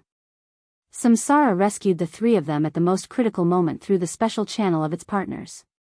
In this respect, the three of them all owed Li Tianlan a big favor, or even a life-saving favor. Wang Xingxiao didn't meet Li Tianlan immediately, but he didn't delay too long. After arriving last night and taking a quick rest, the heir of the Wang family of Beihai rushed here as soon as possible. Li Tianlan didn't say a word. He just quietly looked into Wang Xingxiao's eyes. Wang Xingxiao was in a very good state of mind. His face was a little pale, but his eyes were full of energy. He wore a very simple and clean light-colored suit and carried a long box in his hand. Although he said he wanted to kill him, he didn't mean to do it at all. "And if I want to kill you, maybe I've already done it?" Wang Xingxiao paused for a while and said meaningfully. "I'm still alive." Li Tianlan's tone was calm. Facing Wang Xingxiao, his mind was actually a little complicated. But the conversation in this soft voice was not like a meeting between a brother-in-law and his brother-in-law. Li Tianlan, who had recognized the reality, naturally regarded Wang Xingxiao as an opponent, even an enemy. "As long as I'm alive, I'll know what you've done sooner or later." "Yes, you're still alive." Wang Xingxiao sighed softly, and his tone seemed a little complicated and weird. "To be honest, this is what surprises me the most. You're still alive, and you saved me once. Is this your kindness to the Wang family of Beihai?" Li Tianlan shook his head expressionlessly and said coldly, "You're Yue Dong's brother." Wang Xingxiao looked at Li Tianlan in silence for a long time. After a long time, he handed the box in his hand to Li Tianlan and said with a smile, "There's a little misunderstanding between us. This is my compensation." "Nice stuff." Li Tianlan was a little confused. He didn't know what misunderstanding could there be between him and Wang Xingxiao. He took the box and opened it. An extremely ferocious and weird sniper rifle suddenly appeared in the box. The ferocious body of the gun showed a different kind of delicacy. It was black all over, faintly exuding a kind of scorching and death aura. It looked very familiar. Li Tianlan's pupils shrank. In an instant, cold and sharp killing intent was suddenly released from his body. "Good gun." He was silent for a while and said in a cold tone. Of course it was a good gun, and it was a good gun that had almost killed him several times. Grim smile. The grim smile in Heavenly Calamity's hand. For a moment, all kinds of thoughts popped up in Li Tianlan's mind. This is Heavenly Calamity's apology. Wang Xingxiao said softly, I can fully represent his position. I hope the grievances between you can be resolved for the time being. Take this gun as a gift from him. Heavenly Calamity. Heavenly Calamity, who ranked 5th on the killer list in the Dark World, was from the Wang family of Beihai. The Wang family of Beihai was really full of experts. Li Tianlan sneered in his heart, but his eyes grew colder. He didn't ask about the specific relationship between Heavenly Calamity and the Wang family of Beihai. Some questions were not suitable to be asked. Sometimes, not asking could be considered as having some leeway. He touched the gun casually and directly returned the box to Wang Xingxiao. He said with a smile, this gun is very powerful. I've seen it myself. But it's too expensive for me to accept. Give it back to him for me. Wang Xingxiao was obviously stunned for a moment. He looked at Li Tianlan's smiling face seriously, and then at his hand. Li Tianlan's expression didn't change at all. Do you know what you're refusing? Wang Xingxiao looked at Li Tianlan and asked in a serious tone. Li Tianlan's words and actions were equivalent to refusing the reconciliation of the Wang family of Beihai. How many years has it been since something like this happened? He wants to kill me. Li Tianlan's expression was calm. He smiled and said softly, I'll kill whoever wants to kill me. One gun is not enough. It's not impossible to solve this. I want Heavenly Calamity's head. If he's dead, I'll pretend that this never happened. Looking at Wang Xingxiao's eyes that suddenly became cold, Li Tianlan continued, Samsara can also pretend that nothing happened. A smile gradually appeared on the corner of Wang Xingxiao's mouth. His tone seemed to be mixed with cold wind, piercing to the bone. The Wang family of Beihai doesn't accept coercion. Besides, Samsara may not be able to protect you in everything. Li Tianlan agreed and said straightforwardly, we don't see eye to eye. That's it. He turned around and walked directly out of the pavilion. Decisive, straightforward, and indifferent. Wait. The corner of Wang Xingxiao's eyes suddenly jumped. He gritted his teeth. Obviously, such a scene was somewhat embarrassing for the Wang family of Beihai, which had always been strong. Wang Xingxiao's expression was also a little unnatural. But thinking of Li Tianlan's life-saving grace, he took a deep breath and said in a low voice, can't this be discussed? Li Tianlan's footsteps paused slightly. Yes. He said indifferently, Heavenly Calamity killed me twice. I don't want his broken spear. Either he dies, or he works for me for 2 years. This price is really high. Wang Xingxiao mocked. Heavenly Calamity was a super killer ranked 5th on the killer list. Everyone knew how long it would take for him to work for 2 years. At least this price. Li Tianlan and his East Emperor Palace were absolutely unable to pay for it at present. Li Tianlan turned around and looked at Wang Xingxiao. Wang Xingxiao took a deep breath and suddenly said calmly, it's not me who wants to kill you this time. Someone else hired Heavenly Calamity, but he reported it to the Wang family of Beihai. To be exact, he told me. I know about it, and I acquiesced. Li Tianlan still didn't say a word. I didn't expect you to save me. Wang Xingxiao shook his head and said with a self-mocking smile, I'm in the wrong in this matter. I'll talk to him about Heavenly Calamity. As for the result, I can't guarantee. He took out a folded A4 paper from his arms and handed it to Li Tianlan. This is my compensation. It's the unique skill of the Wang family of Beihai against the way of heaven. Under the invincible realm, it can temporarily improve one's combat capability by consuming one's potential. It's not a good thing, but it's very rare in the outside world. I think it should be useful to you. Li Tianlan's expression was still calm. Even in the face of a core unique skill of the Wang family of Beihai, and it was the core unique skill that was most useful to him, his expression didn't change at all. He thought about it and reached out to take it. You and I are even. My life is not so cheap. Wang Xingxiao said flatly, and your life is also valuable. You saved me today. If you lose to me in the future, I'll spare your life. Li Tianlan sneered. I saved you because of Yuatong. That's all. You and I are even today. If I really lose in the future, I don't need you to spare my life. Because if I win, I won't spare you. So do what you have to do. You'd rather die than be defeated? There was a hint of playfulness in Wang Xingxiao's smile. Are you so confident? Li Tianlan turned his head and looked at the wind and rain outside the window. He said calmly, I can't be defeated in my life. Wang Xingxiao took a deep look at him and turned to leave the pavilion. Behind him, Li Tianlan tore the paper that recorded the way of heaven into pieces and threw it into the pool. He said flatly, what's the point? After the reconciliation. Enemies were still enemies after all. Why is it pointless? An elegant and calm voice suddenly rang out behind him.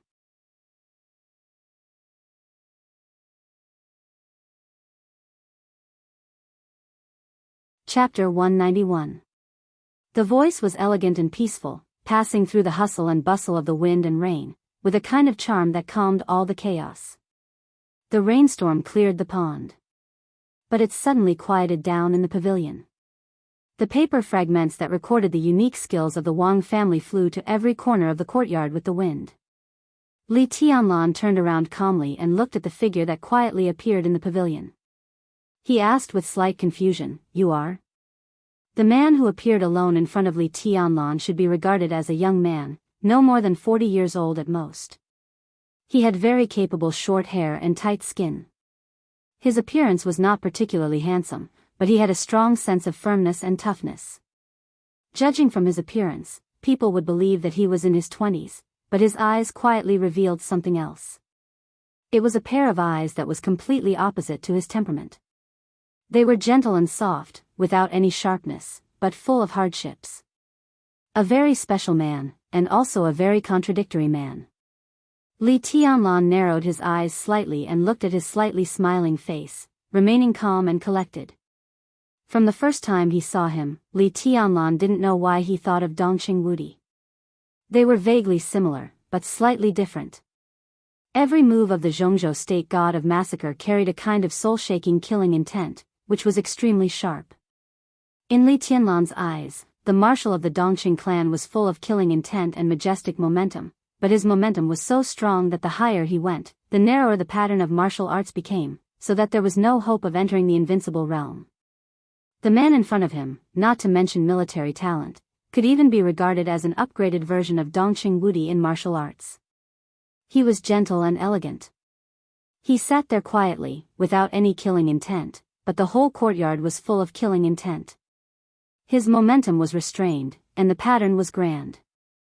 There was a vague trend of entering the invincible realm. Since Li Tianlan entered the secular world, he had only seen this kind of extremely perfect and natural feeling in a few people. Excluding Wang Tianzong, who had entered the invincible realm, the first one was naturally Tribulation. Tribulation's martial arts path was unprecedented. After the completion of martial arts, he did not enter the invincible realm, so he could only rely on himself to continue to explore. The second one was Saint of Samsara. It was basically a matter of time for him to enter the invincible realm. The third one was the one in front of him. In terms of the perfection of martial arts momentum, he gave Li Tianlan the feeling that he was even slightly above Tribulation and Saint. An expert of the invincible realm? Li Tianlan's heart shook, but he looked calmer on the surface. A man dressed in casual clothes casually sat on the stone table. With a slight wave of his hand, a flame lit up and the tea on the table was instantly heated up. Did you have a guest before? And the boy from the Wang family of Beihai, you are a busy man now. Do you treat everyone who comes to see you like this? He narrowed his eyes and chuckled. Vigilant, on guard, and ready to strike at any time? Sir is different from them. Li Tianlan stood where he was and said calmly, I don't think there's anything here that's worth the patronage of an invincible realm expert. The man with a gentle aura was obviously stunned. A trace of sadness flashed across his eyes, and then he smiled and said, "I'm not an invincible realm expert." Li Tianlan was both embarrassed and confused. The consummation of martial arts was naturally his personal feeling, which was not authoritative. But the Li family, which had produced 9 generations of invincible realm experts, should not be wrong to have some feelings.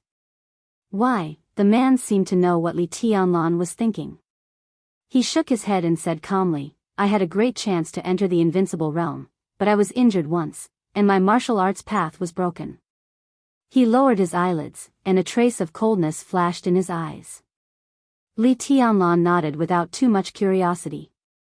The injury could make a genius cut off his invincible realm path, and he knew there must be a lot of secrets. He looked at the man in front of him and asked again, "Then you are?" "Gong Sun Chi."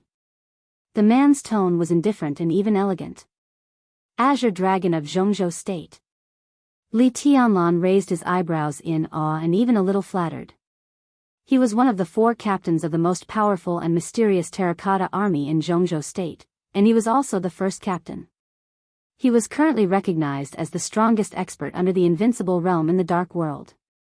He was absolutely neutral and did not interfere in anything inside Zhongzhou State. He was always fighting against the outside world.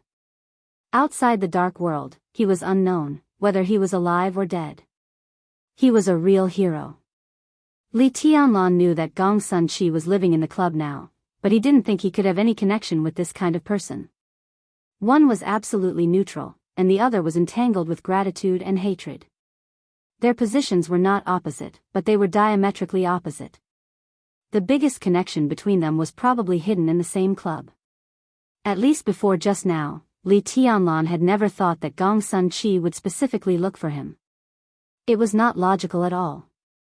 "General Gong Sun." Li Tianlan slightly relaxed his body and sat on the stone bench. But after calling him, he really didn't know what to say to the azure dragon hidden in the dark, so he just came straight to the point. "General, what can I do for you?" Back to the question just now. Gong Sun Chi sat in a very relaxed way and said with a smile, "I came earlier, so I heard the latter part of your conversation with Wang Xingxiao. To be honest, I think he is very sincere. Why do you think it doesn't make sense?" He paused, looked at Li Tianlan meaningfully, and said softly, "Are you hostile to the Wang family of Beihai?" Li Tianlan's heart skipped a beat, but his expression was still calm. Hostile to the Wang family of Beihai? Whether there was or not, it was not a topic that could be told to outsiders. He lowered his head. And it was not a matter of whether he was hostile to the Wang family of Beihai, but whether the Wang family of Beihai had the intention to kill him. This time, Wang Xingxiao could acquiesce that Heavenly Calamity accepted the task to kill him. What would happen next time? Such a reconciliation seemed to be sincere, but in fact, it was to stabilize him. In fact, it was of no use. The next time the Wang family of Beihai thought he deserved to die, they would not give in because of today's reconciliation. So when facing Wang Xingxiao just now, whether Li Tianlan compromised or was tough, he would not change the position of the Wang family of Beihai. "General Gong Sun, in fact, this question of yours is also meaningless." Li Tianlan finally opened his mouth, speaking in a very slow and cautious tone. "It is meaningful." Gong Sun Chi looked at Li Tianlan, and a trace of paranoia flashed in his eyes, which had always been gentle and calm. The hidden killing intent in all directions was slowly condensing. For a moment, the sound of rain and wind faded away, and the whole pavilion was quiet. The unique skill of the Wang family of Beihai, against the way of heaven, should be the unique skill you need the most now, right? It can temporarily improve the combat capability of a whole realm. Although the price is not small, it can save your life at a critical moment. Isn't it meaningful for you? Li Tianlan was silent. Against the way of heaven was indeed the unique skill he needed the most. A unique skill that could help him enter the thunder-shocking realm, even if it was only one strike, was enough for Li Tianlan to face most situations with confidence. But Wang Xingxiao's movements were a little slow. The current against the way of heaven was completely a piece of waste paper for him. At most, it could play a little role in concealment. Moreover, he was actually in the ice-condensing realm, and now it was already his limit to control the strength of the fire-flaming realm. If he used against the way of heaven again in the fire-flaming realm, even if the price was smaller than the price he paid to restore the thunder-shocking realm, how much smaller could it be? Li Tianlan shook his head subconsciously and looked at Gong Sun Chi, who seemed to be quietly drinking tea in front of him. Vaguely, he seemed to be able to feel the storm brewing in Gong Sun Chi's heart. A storm far more turbulent than today's storm. Li Tianlan's heart skipped a beat, but he said calmly, "But what does it mean to you? Or, if I admit that I'm hostile to the Wang family of Beihai, will you attack me?" The corner of his mouth twitched, and there was an obvious mockery in his calmness. Neutral? Ha! With your identity, it's normal to be hostile to the Wang family of Beihai. I just want to remind you that as long as it's beneficial to you, even if it comes from the enemy, you can still use it. Some persistence is ridiculous in the dark world. Gong Sun Chi's tone was indifferent, but under the indifferent appearance, the storm that was about to rise became more and more obvious. Identity? Identity. Gong Sun Chi narrowed his eyes and looked at Li Tianlan. Your identity is obviously not a secret, at least in Zhongzhou State. After the battle between Gu Xingyun and the master of Samsara Palace, the speculation about you can basically be confirmed. The successor of the Li family, so now it's not the Wang family of Beihai who wants to kill you the most, but Kunlun City. But after Kunlun City, it's probably the Wang family of Beihai who wants to kill you the most. Boy, I'm afraid you won't have a good time in Zhongzhou State in the future. Li Tianlan's expression was calm. A fire was ignited in his hand, and the blazing light illuminated the already dim pavilion. The tea in the cup became warm again. Li Tianlan took a sip of tea and said expressionlessly, So, when the darkness enveloped the courtyard and the light disappeared, there seemed to be a trace of gloomy killing intent in Gong Sun Chi's eyes. He suddenly chuckled and said coldly, "Do you know why I can't enter the invincible realm?" Li Tianlan's heart skipped a beat. Gong Sun Chi just said that the reason why he couldn't enter the invincible realm was that he had been injured once. Was there a secret? Li Tianlan felt a little ridiculous, but he still said subconsciously, "Is it the Wang family of Beihai? Or Kunlun City?" At this point it was obvious that the two sides were not familiar with each other. But thinking of his identity and position, Li Tianlan could roughly understand the reason why Gong Sun Chi was so bold. He smiled bitterly and instinctively didn't want to get involved in this matter. But he had to listen to Gong Sun Chi's experience. Someone blocked Gong Sun Chi's way. If he entered the invincible realm in the future, would someone also block his way? I don't know. Gong Sun Chi's tone was indifferent, as if he was talking about something that had nothing to do with him. There was no anger, no resentment, only a kind of indifference without the slightest emotion. When I was trying to break through the invincible realm in the past, I was ambushed. My preparation in advance was useless, and the ambusher almost succeeded easily. I don't know who did it, but I know what it means for Zhongzhou State once I enter the invincible realm. Li Tianlan was speechless. What did it mean for Zhongzhou State if Gong Sun Chi entered the invincible realm? Now Gong Sun Chi was neutral. But once he entered the invincible realm, he was likely to become a neutral force. Pure neutrality had no stance, but did neutral forces also have no stance? For example, who could say that Sai City, which stood aloof from worldly affairs, had no stance? In the past, no matter which of the two forces blocked Gong Sun Chi's way to the invincible realm, no matter what the original purpose was, the ultimate goal must be to facilitate them to better control the special warfare system of Zhongzhou State. From this perspective, such an approach was very similar to Kunlun City and the Wang family of Beihai's strong opposition to Samsara Palace's entry into Zhongzhou State in recent years, and the purpose was even more similar. Li Tianlan looked at Gong Sun Chi in silence, as if deep in thought. What do you think of Wang Xingshao? Gong Sun Chi suddenly asked. He deserves to be a young heavenly son. Li Tianlan seemed to be absent-minded and responded carelessly. Gong Sun Chi nodded and said flatly, I don't like him. Of course, I don't like Gu Hanshan either. Li Tianlan nodded, took out a cigarette, lit it, and said in a low voice, I'm afraid General Gongsun doesn't have a say in the position of spirit tortoise, right? It's an internal affair of Zhongzhou state. It's also an internal affair of the Terracotta Army. If my words can't be used as a reference, what's the point of me being the captain, and the first captain at that? Gong Sun Chi looked at Li Tianlan with a smile. You know this, which means you've been paying attention. I might as well tell you that Jiang Shangyu was seriously injured in East Island for some reason, and now he has secretly sneaked back to Zhongzhou state. He's out of the competition in advance this time.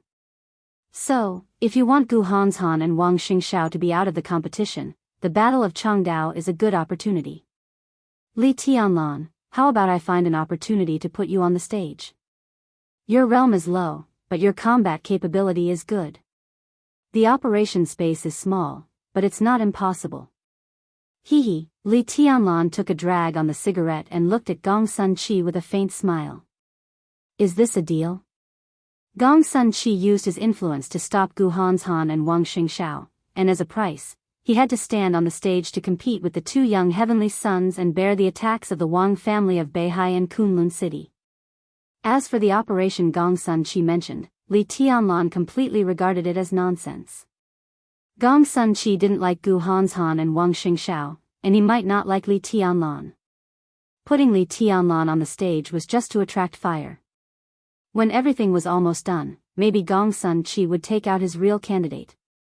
At this moment, Gong Sun Chi was still calm, but Li Tianlan vaguely sensed a storm-like ambition. If you say so, then so be it.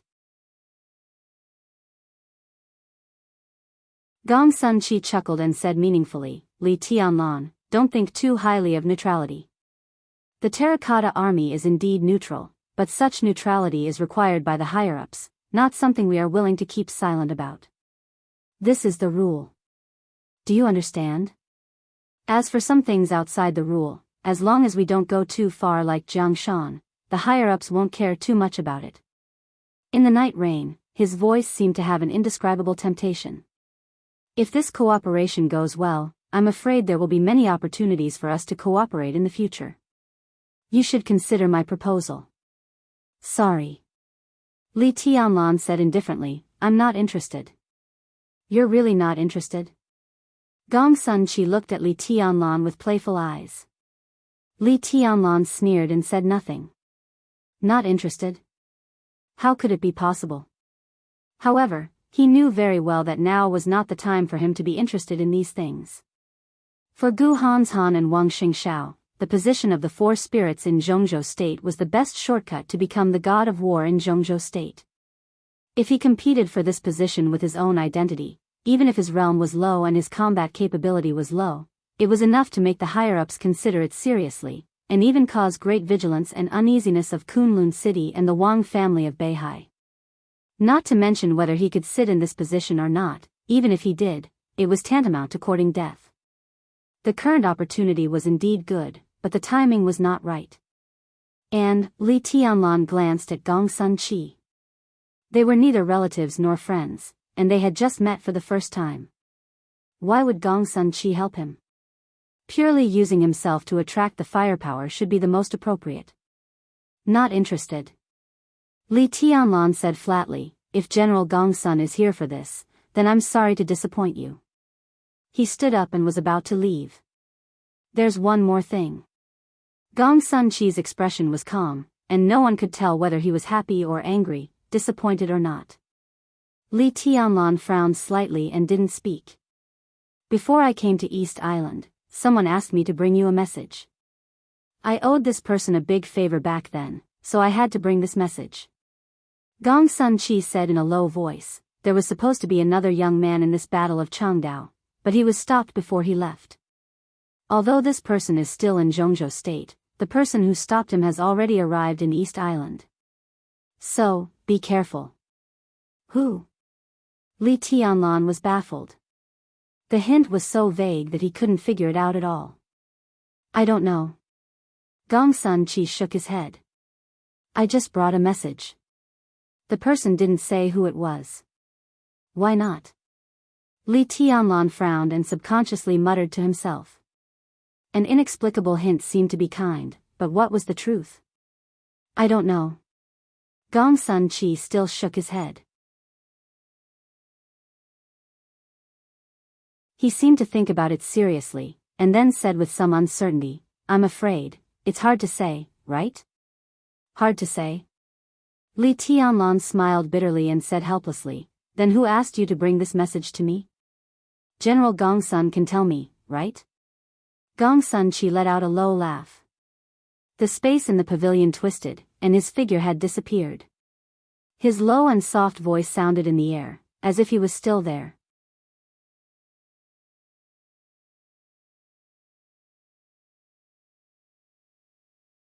Chapter 192. A chapter of more than 7,000 words. The night grew darker and darker. Darkness spread between heaven and earth like dyed ink. In the courtyard without light, there was only wind and rain. The raging wind threw rain into the pavilion. In front of the stone table in the center of the pavilion, Li Tianlan held a teacup in his hand and sat motionless. Gong Sun Chi had been gone for a long time. The tea in front of him had long been cold, but the teacup in Li Tianlan's hand was still warm. The tea in the cup was like boiling magma under the hot temperature. Steam filled the air and water splashed, but he didn't notice it. He just calmly thought about his own things. At this moment, Li Tianlan was different from the madness in the battle or the gentleness in the normal state. When he was thinking seriously, he was like a statue. He looked lifeless and didn't upgrade at all, but he exuded an almost oppressive solemnity from the inside out. The master of Samsara Palace went straight to Mount Dibbing, the final battle with Gu Xingyun on June 15, the undercurrents between Zhongzhou State and East Island, the looming mysterious force in the dark, and Gong Sun Chi's sudden visit today. Vaguely, for the first time, Li Tianlan felt that he seemed to have become a participant in the general trend. If Gong Sun Chi didn't lie to him, then his identity had been completely exposed now. After returning from East Island, no, even from now on, he would face the hostility from Kunlun City, the looming killing intent from the Wang family of Beihai, and the enemies that could be seen or not, who would suddenly jump out to attack him or even give him a fatal blow before he had time to attack. What should the Li family do in the future? What should the East Emperor Palace do? Since he entered the secular world, it seemed to be the first time that he seriously thought about the future survival and the future situation. In the past, the superficial conflicts between him and Kunlun City were actually nothing. He killed Lu Xiuwei, offended Gu Yunxia, Yang Mingjiang's inexplicable disappearance, and even killed Gu Changjiang. As long as he could pay enough, these were all things that could be forgiven. But his identity, for Kunlun City and even the Wang family of Beihai, was a major event that could never be ignored. The crisis was imminent, and the looming danger kept stimulating his heart. Li Tianlan instinctively began to think about the situation he would face in the future. Seriously speaking, his current background was actually quite strong. Sai City would be the strongest support behind him.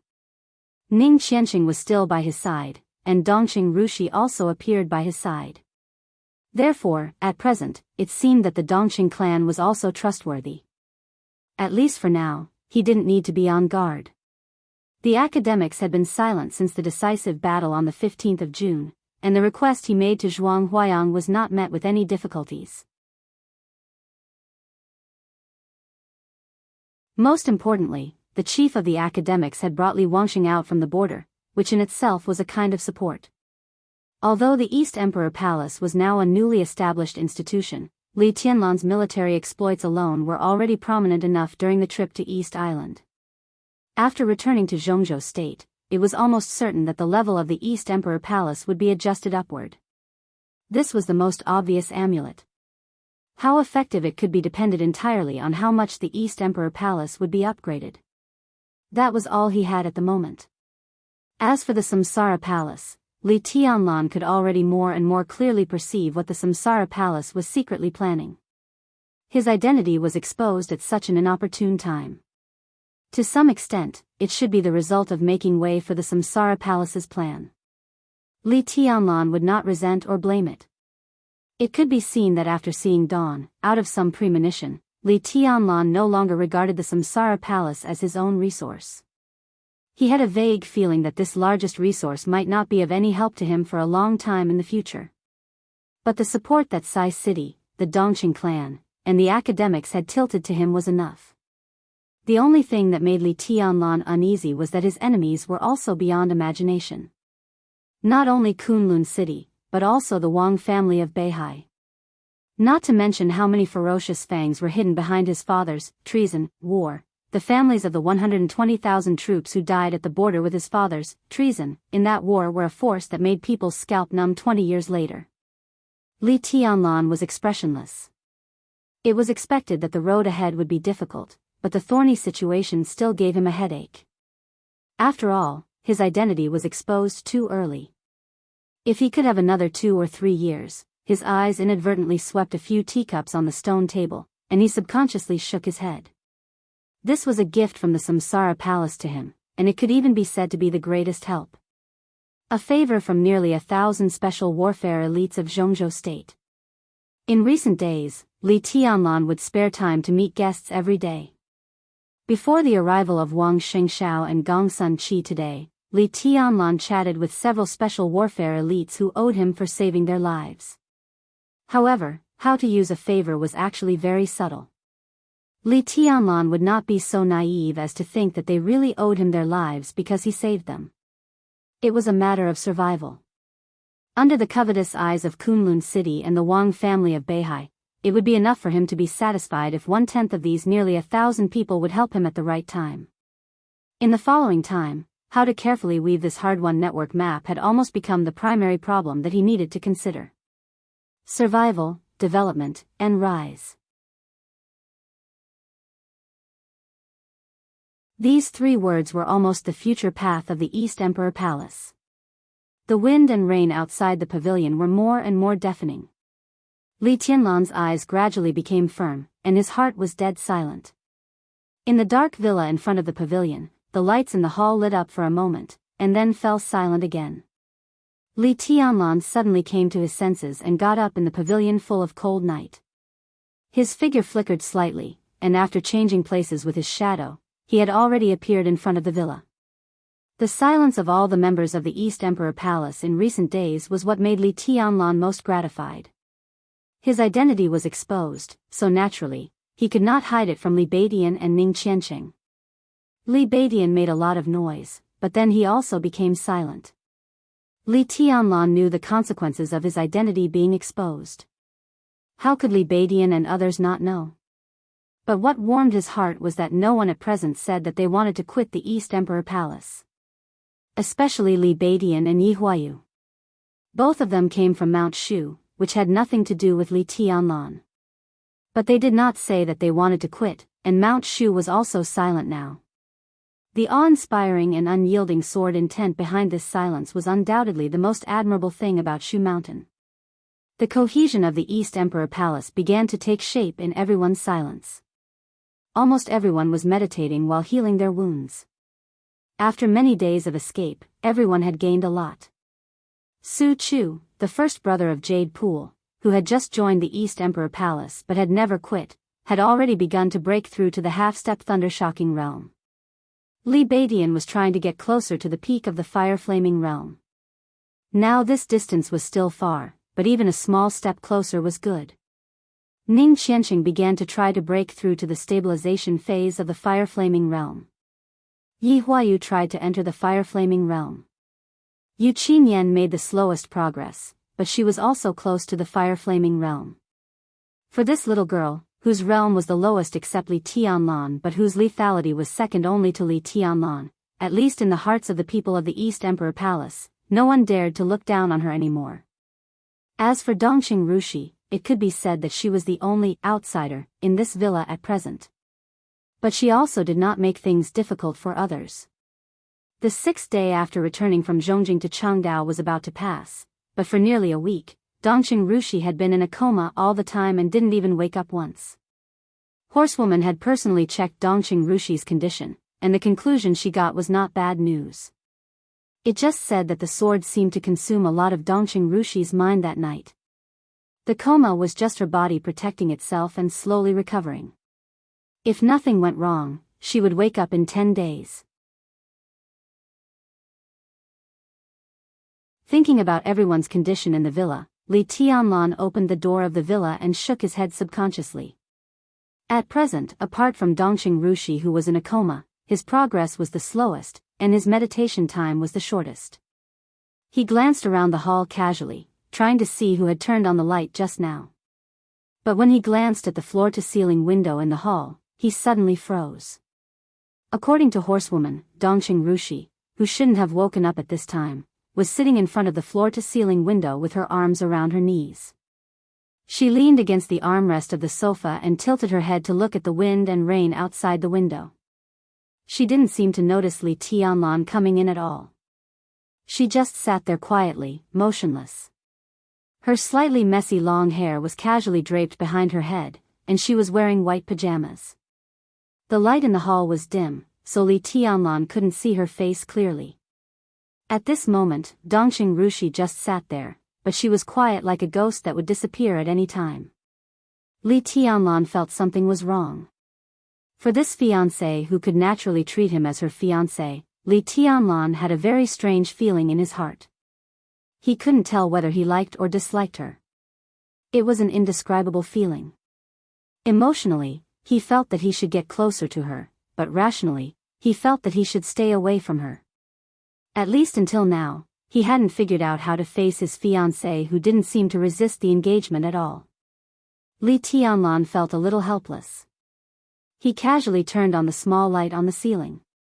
The dim and soft light shone down from above, and the whole hall was misty. Dongqing Rushi was still motionless, as if the wind and rain outside the window had become the thing that attracted her most. Li Tianlan instinctively felt that something was wrong, but he couldn't tell what was wrong. He subconsciously frowned and asked, "What's wrong with you?" "Nothing." A very ethereal and sweet voice sounded, but with a very obvious trace of indifference. "I slept for too long, so I came out to get some air." Li Tianlan was stunned for a moment. At this moment, he finally realized what was wrong. The Dongqing Rushi in front of him, compared with the first time he saw her in Zhongjing, was like a completely different person. She still looked the same, but her temperament changed. Elegant, melancholy, and extreme indifference. It was a kind of indifference towards everything in the world, without the slightest bit of emotion, whether it was towards others or herself. Li Tianlan suddenly remembered in the villa of the Dongqing clan, in Dongqing Rushi's room where he lived, the light gray walls that seemed to always have a gloomy and cold texture. He was in a trance, and once again remembered the first time he saw her in Zhongjing a few days ago. She was also elegant and incomparable. But the indifferent and melancholy Dongqing Rushi in front of him, and the pure and clear Dongqing Rushi that night, which one was the real her? Li Tianlan frowned again, and for a moment, he had a feeling that he didn't know what to do. "Are you not feeling well?" Dongqing Rushi didn't move and said blandly, "Is it my attitude that made you angry?" "I can apologize." Cold and indifferent. She seemed to be expressing her apology, but every word that came out of her mouth caused the distance between them to grow further and further apart. That night, the girl who raised her dirty little face and took the initiative to ask him to hug her seemed to have quietly died in this stormy night, without leaving a trace. Li Tianlan felt a little sad and sorry, but he didn't know why he felt sad and sorry. "No," he said calmly. "Lying." Dongqing Rushi finally looked back. In the soft and dim light, her beautiful but pale little face was expressionless, and her eyes were like cold stars staring straight into Li Tianlan's eyes. As the light flowed, her eyes were still clear, but with a strong coldness that couldn't be melted. Li Tianlan shook his head, suppressed all kinds of thoughts in his mind, and said, "Are you hungry? You've been in a coma for a few days. Do you want to eat something?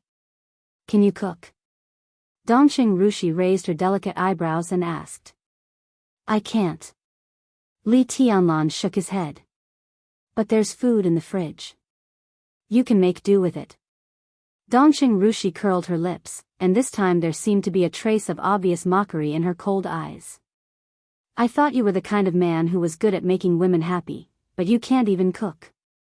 I really don't know what Qin Weibai likes about you. Li Tianlan inexplicably felt a surge of anger in his heart, and he couldn't help but retort, I thought you were really a very pure and even cute little girl. Little girl? Dongqing Rushi suddenly interrupted Li Tianlan. She squinted her beautiful eyes and giggled. Her cold laughter had a kind of creepy charm that made people's scalps numb. Yeah, little girl, how's my acting? Do you like that kind of stupid and cute type? Should I act for you? Li Tianlan calmed down, and he suddenly smiled and said, no need. Nodding, he turned around and planned to go upstairs directly. He still didn't hate Dongqing Rushi, but he instinctively wanted to stay away from a woman he couldn't see through. What do you think of Rushi? Dongqing Rushi suddenly spoke behind him. She took a step forward and reached out to grab Li Tianlan's arm. The question was a little strange, but the moment their bodies touched, Li Tianlan's body stiffened, but he didn't think much about it. He casually said, I thought she was good before, but now, you can't see through her? Ha ha ha, it was still that kind of coquettish, crisp, but extremely cold voice. In such an environment, even if Li Tianlan had amazing willpower, he couldn't help sweating. While he was hesitating, Dongqing Rushi's delicate body seemed to stick to him. Her body was hot, but her tone was as cold as ice. Can't see through me? Since you came in, you've looked at my legs 3 times, my breasts twice, and my face twice. My dear fiancé, what on earth can't you see through? As your fiancé, I'm very willing to satisfy your thoughts. Her voice was soft, cold, and charming. Her hot breath directly blew into Li Tianlan's ears. My dress is not long. Can you see through me if I lift it up for you to see through me? She was almost biting Li Tianlan's ear while talking. One of her hands held Li Tianlan's palm and slid down. She actually lifted her white nightdress by a few centimeters. His fingers touched her amazingly soft thighs. Li Tianlan's body suddenly shook. He subconsciously took a few steps forward, turned around, and looked at Dongqing Rushi calmly. What? Don't you like it? Dongqing Rushi looked at Li Tianlan provocatively, or teased him. I'm still a virgin. As a fiancé, isn't it normal to serve my future man? The atmosphere became more and more strange. Li Tianlan's heart gradually beat faster. For a moment, he even felt that he had seen a ghost. But the brief touch just now, the delicate but elastic warm skin, the fresh and extremely tempting fragrance in her breath, all told him how real Dongqing Rushi was in front of him. He took a deep breath and said calmly, I'll find a chance to talk about our engagement with the old master in detail. So you mean you don't want to marry me? Dongqing Rushi, who met him for the second time, seemed to be indescribably aggressive. Her cold and charming smile slowly disappeared, and she looked at Li Tianlan coldly and asked. Li Tianlan felt a headache and kept silent. Who do you think you are? Dongqing Rushi sneered and said, God? Or the Jade Emperor? Do you know what I've done for this engagement in the past 19 years? Piano, music, dance, poetry, massage, embroidery, calligraphy, painting, cooking. I know all of these things that might make you like them. Martial arts, finance, power play, politics, psychology, and interpersonal relationships. I know all of these fields that can help you. As long as I can remember, I've known about your existence. You're my fiancé, the man who will marry me in the future. Grandpa told me about this, Grandma said it before she passed away, Dad and Mom said it, and my sister also said it. When I learned swordsmanship in Jade Pool, my teacher also said it. When I went to the Border Control Corps, my godfather also said it. He talked about it for more than 10 years. Now when I hear the word Li, I think of Li Tianlan, and when I think of Li Tianlan, I think of my future husband. Do you know what instinct is? This is it. I can't resist myself. I've worked hard for more than 10 years, and the Dongqing clan has worked hard for more than 10 years, just to make you like me. What about you? You want to reject the engagement with just one sentence? I've lived for you for the past 19 years. Li Tianlan, who do you think you are? Do you have the right to break the engagement? Even after the cold and excited voice fell, it still lingered high and sharp. Li Tianlan stared at the cold and angry girl in front of him, and his brain was in a complete mess. That kind of indescribable shock and bitterness fiercely hit his heart and even his soul. He only knew that he had an engagement with Dongqing Rushi, but he never thought that behind this engagement, the Dongqing clan would carry it out so firmly. I've lived for you for the past 19 years. These words really had a soul-stirring power. Li Tianlan opened his mouth and was speechless for a moment. You were obviously peeking at my figure just now, and now you say you don't want to marry me. Are all men so hypocritical? Dongqing Rushi asked coldly. Li Tianlan was a little embarrassed and said with a bitter smile, it's different. I admit that I peeked just now. I have to say, you're really beautiful.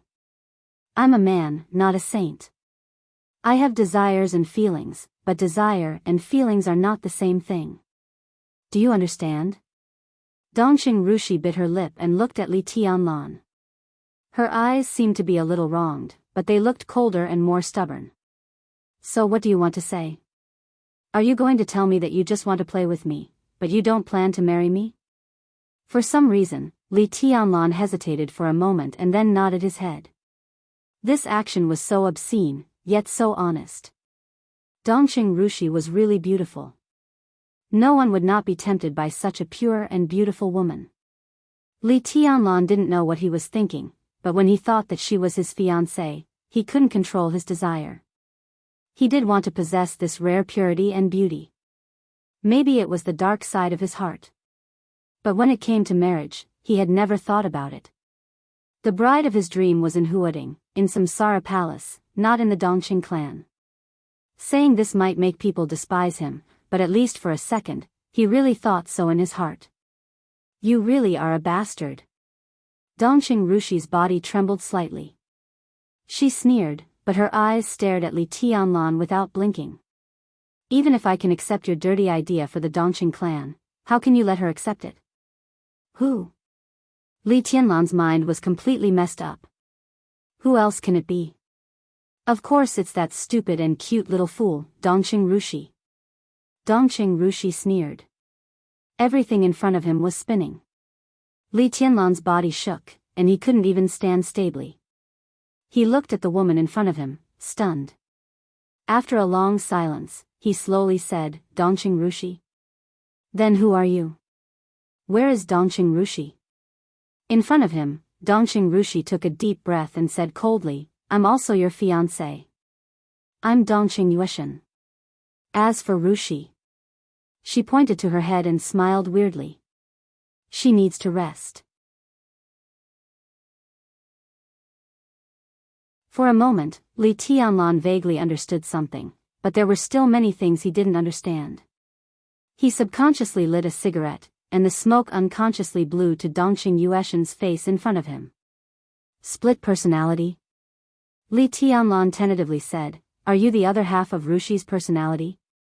I should say that Rushi is my other half. Dongqing Yueshan looked cold and proud. Li Tianlan smiled bitterly and took a big drag on his cigarette, silent. Dongqing Rushi had a split personality. Obviously, her main personality was the dominant one, and the Dongqing Yueshan in front of him was the secondary personality. Although she had a strong sense of autonomy, if the secondary personality was the dominant one, Li Beidian and the others couldn't have missed it after days of hunting. Obviously, the Dongqing Yueshan in front of him was silent most of the time, and the worst thing was that Dongqing Rushi obviously didn't know it. Li Tianlan smoked and was about to speak when the phone suddenly rang. Dongqing Yueshan was stunned. She turned around and took out her phone from the tea table. It's my grandpa, she said softly. She looked at the time, then looked at Li Tianlan. She handed over the phone and said, at this time, if you answer it, Grandpa will be very happy. Li Tianlan's mouth twitched, and he subconsciously shook his head. Dongqing Yueshan looked at Li Tianlan with a complicated look, then picked up the phone and said softly, Grandpa, I'm Yueshan. There seemed to be silence on the phone for a while. Obviously, all the important figures in the Dongqing clan seemed to know the existence of Dongqing Yueshan's secondary personality, except Dongqing Rushi herself. Li Tianlan shook his head hard and didn't listen to what Dongqing Yueshan and Dongqing Hongguang said. When he came to himself, Dongqing Yueshan's call was already coming to an end. She held the phone, obviously wanting to say something but hesitating.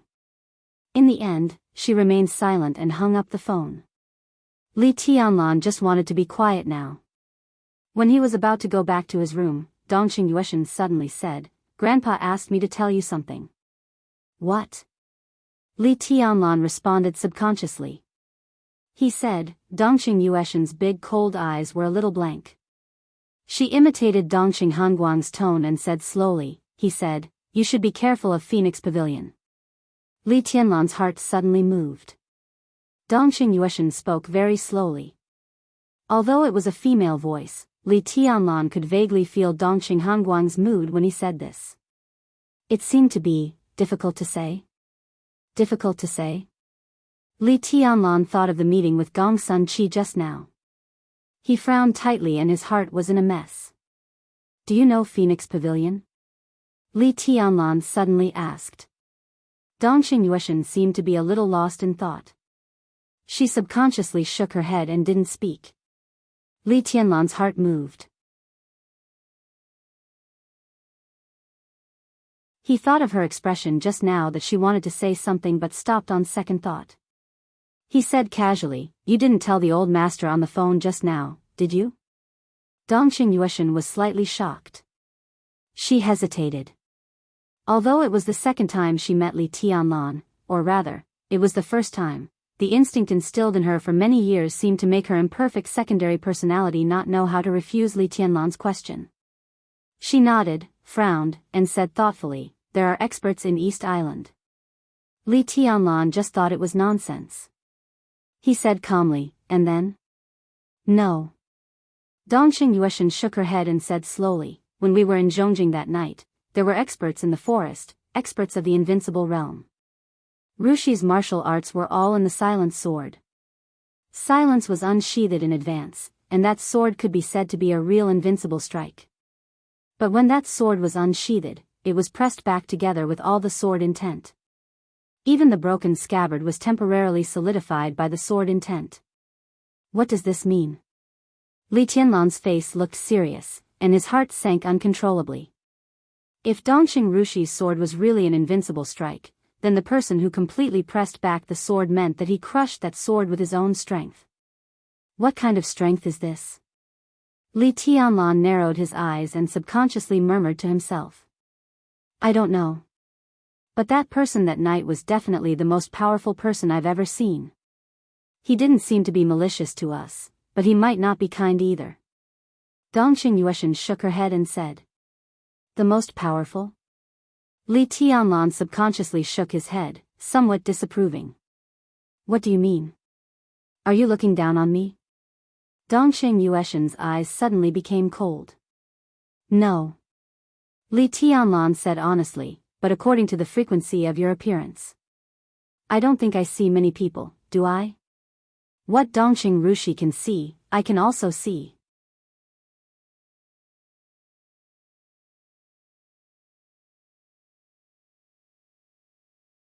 Chapter 193. July 1st. The undercurrent that had been brewing for many days finally broke out in East Island. The storm swept through the entire East Island. In the morning of July 1st, Huading, Qin Fangqing, the Prime Minister of Zhongzhou State, officially held a summit of 9 countries to put great pressure on East Island to appreciate its currency.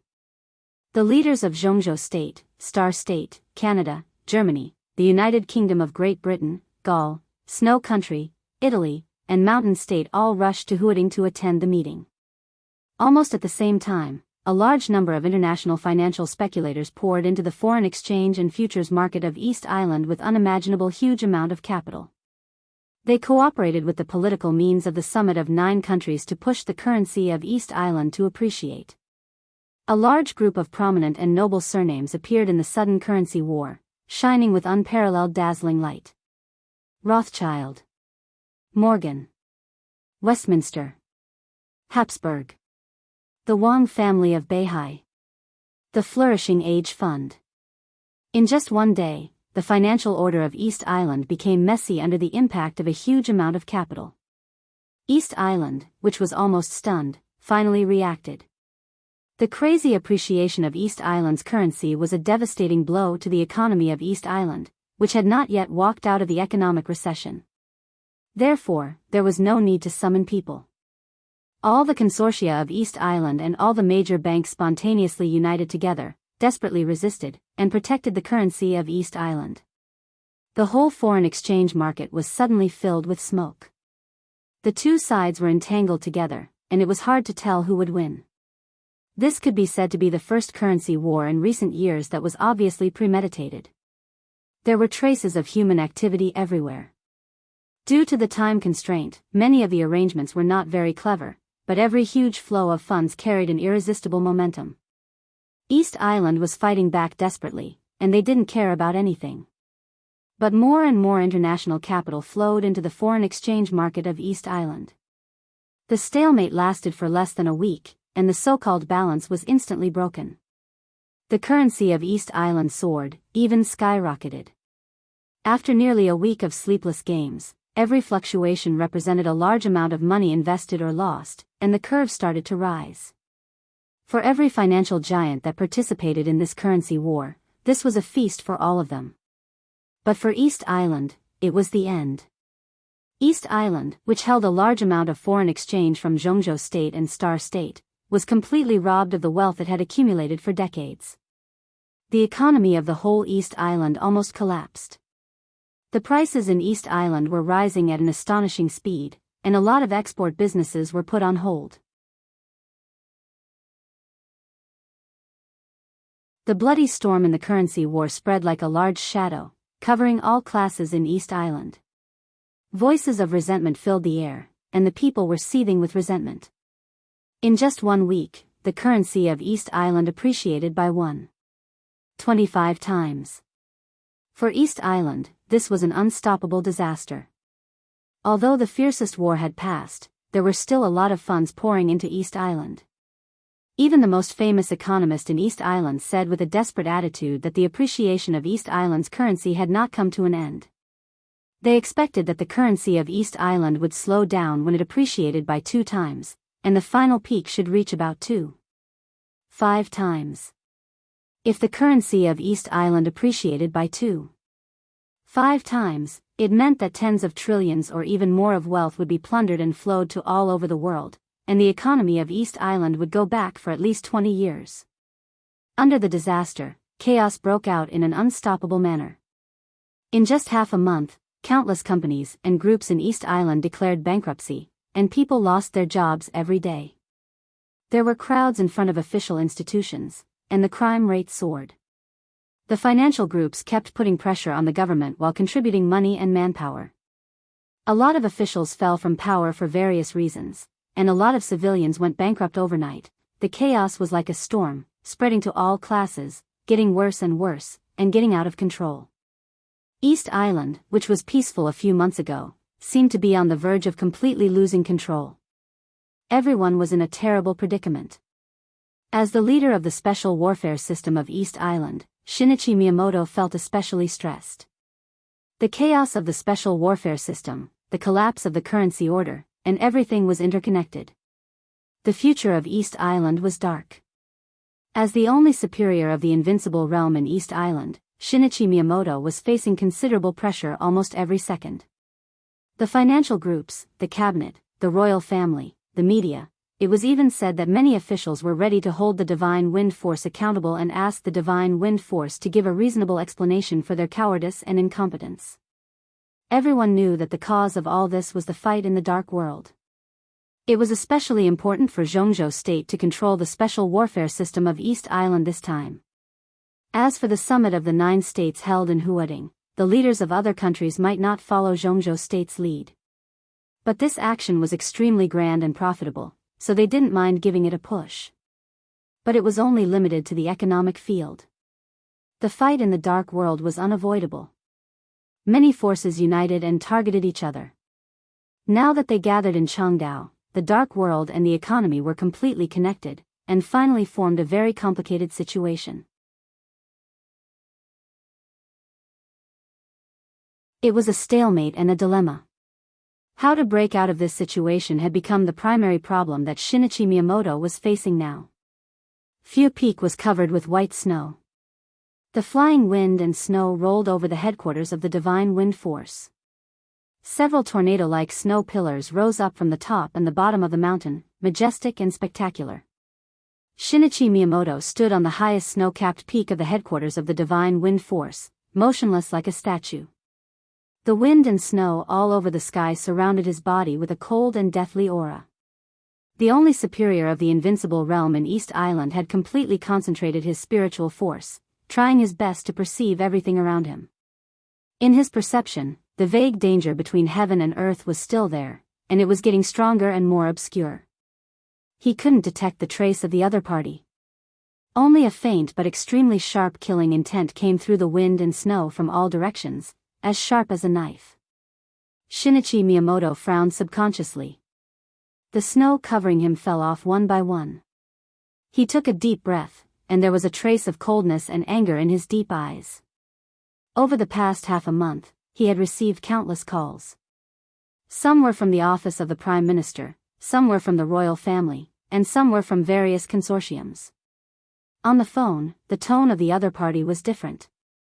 Some were calm, some were tough, and some were respectful. But the meaning was exactly the same. They hoped that he could go down the mountain and get to Changdao as soon as possible. The current currency war was the follow-up of the conflict in the Dark World. All the dark superpowers entered Changdao at the same time. To some extent, it was a declaration of force. And the currency war was a way for all the dark superpowers to force Changdao to compromise. For decades, this was the crisis that East Island had never encountered. The intensity of this game was far beyond everyone's expectation. Shinichi Miyamoto couldn't imagine what would happen if East Island lost this game. In the current situation, the failure of the currency war seemed to be a matter of time. At least the possibility of winning had become infinitesimally small. So, how to win the Battle of Changdao became the key of all. Shinichi Miyamoto was eager to go down the mountain. However, the faintly discernible danger around him kept stimulating his nerves. The opponent's concealment ability was simply unimaginable. He clearly knew that there was an enemy that was strong enough to threaten his life hiding nearby, but no matter how hard he tried, he could not lock onto the opponent's position. The other party had trapped him on Fu Peak. Shinichi Miyamoto wasn't afraid of death, but he knew that he couldn't die.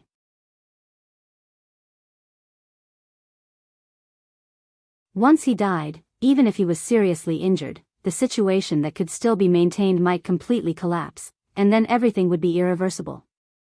The wind and snow were blowing harder. The air seemed to be colder. With a heart full of depression and heaviness, Shinichi Miyamoto lifted his feet and was about to go down the mountain. Suddenly, he saw something black from the corner of his eyes. Shinichi Miyamoto turned his head subconsciously. He looked down the mountain through the howling wind and snow. At the end of his sight, a black car was slowly going up the mountain along the mountain road, getting close to the headquarters of the Divine Wind Force. It was a black car that was rarely seen in the market. The body was slender, but it was indescribably broad and heavy. It was quietly driving on the mountain road, all the way up, looking elegant and steady. Shinichi Miyamoto moved the corner of his mouth as if he wanted to laugh, but his eyes were bitter. That was a car that belonged to the royal family. He quickened his pace and quickly went down the mountain.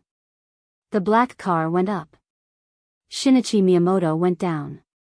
They arrived at the gate of the headquarters of the Divine Wind Force almost at the same time. In the wind and snow, Shinichi Miyamoto calmly turned his body sideways and made a welcoming gesture. But the car that was about to enter the gate stopped beside him. The door opened, and a man who looked to be in his 30s got out of the car. He looked at Shinichi Miyamoto in front of him and said with a soft smile, "Your Highness Miyamoto, long time no see." The man was a little short, about 1.7 meters, but his smile was very friendly. He wasn't handsome, but his outline was very soft. Standing in the wind and snow, he smiled warmly, and his whole body gave people a sense of closeness like a spring breeze. Shinichi Miyamoto was alert inside, but he still looked calm. He bowed slightly and said in a calm tone, "Your Highness, please come in." The Crown Prince of East Island, Renda. The only heir of the royal family of East Island, the future Mikado of East Island. Shinichi Miyamoto still kept a calm and indifferent expression, but he sighed slightly in his heart.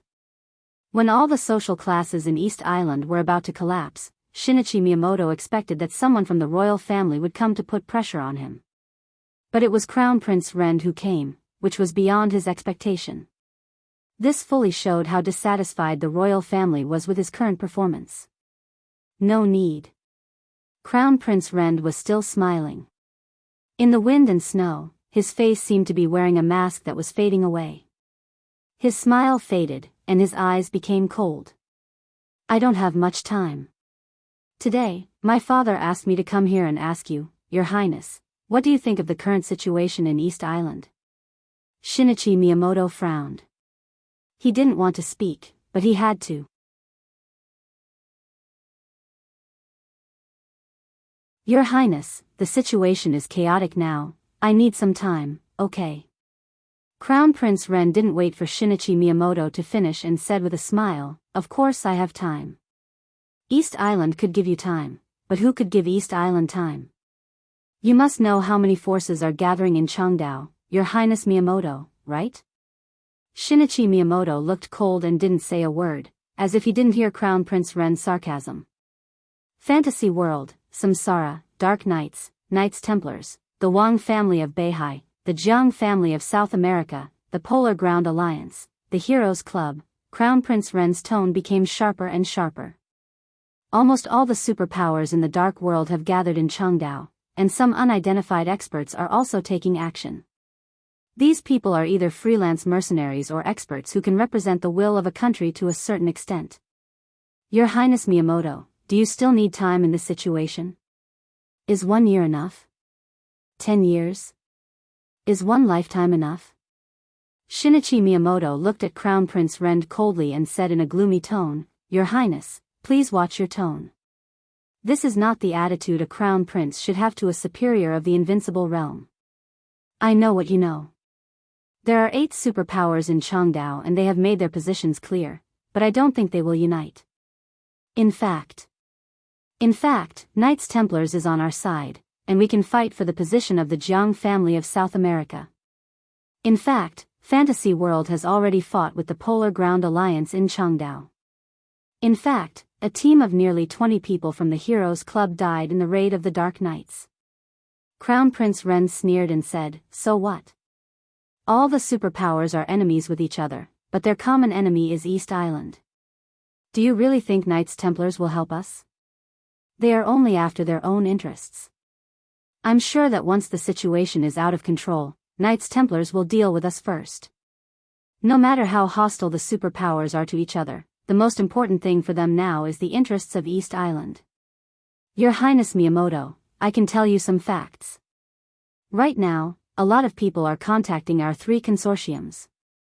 As for Shitian Financial Group, this currency war gave them the best chance. Currently, more than 50% of Shitian Financial Group's assets have been transferred overseas, in the name of being acquired, of course. Another small and medium-sized consortium also started contacting the superpowers. In the past half a month, nearly 800,000 people in East Island lost their jobs, and 9 countries announced that they would sanction our economy and trade. It's only been half a month. 1 month, half a year later, to what extent will the situation develop? At that time, whose East Island will it be? Shinichi Miyamoto's face finally changed.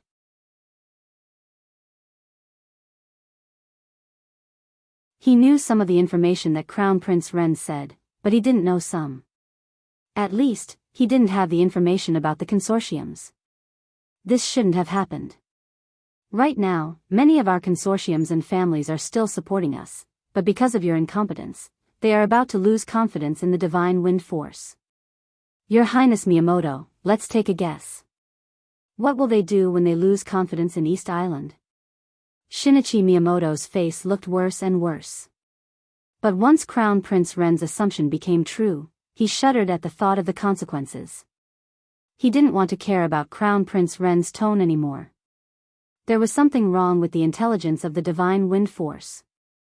He didn't expect that in such a short time, the undercurrent of East Island had become so dangerous in this storm that swept the whole territory.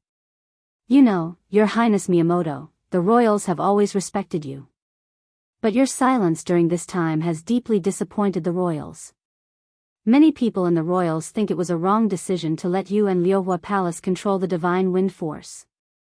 Crown Prince Ren said blandly. Shinichi Miyamoto snorted with a gloomy face. He suppressed his anger and said slowly, "Well, Your Highness Miyamoto, you didn't come here to express your disappointment to me, did you? What instructions does the Mikado have for you?" "My father didn't give me any instructions." Crown Prince Ren shook his head and said coldly, "He just asked me to tell you something. This situation must end as soon as possible. If the divine wind force isn't capable enough, the royals and the cabinet will consider compromise." Shinichi Miyamoto's face changed dramatically. He looked at Crown Prince Ren and raised his voice, shouting, "Compromise? That's the only way." Crown Prince Ren said coldly. Shinichi Miyamoto was speechless. Of course, he knew what compromise meant. All the superpowers entered Chengdao for the right to speak in the special warfare system of East Island and the huge benefits from this dark power. If the royals compromised, it meant giving up everything in the special warfare system of East Island.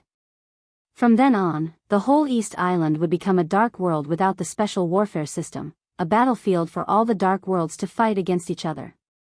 In this way, it could indeed intensify the conflicts between the dark forces. But it was easier to invite them and then to send them away. Once the special warfare system of East Island disappeared, it would be almost impossible to rebuild it under the eyes of the dark forces. Even if it could be rebuilt, it would take countless years. And during this time, without the special warfare power, East Island wouldn't be able to fight unless a full-scale war broke out. And, if they compromised, Shinichi Miyamoto himself would definitely become a bargaining chip.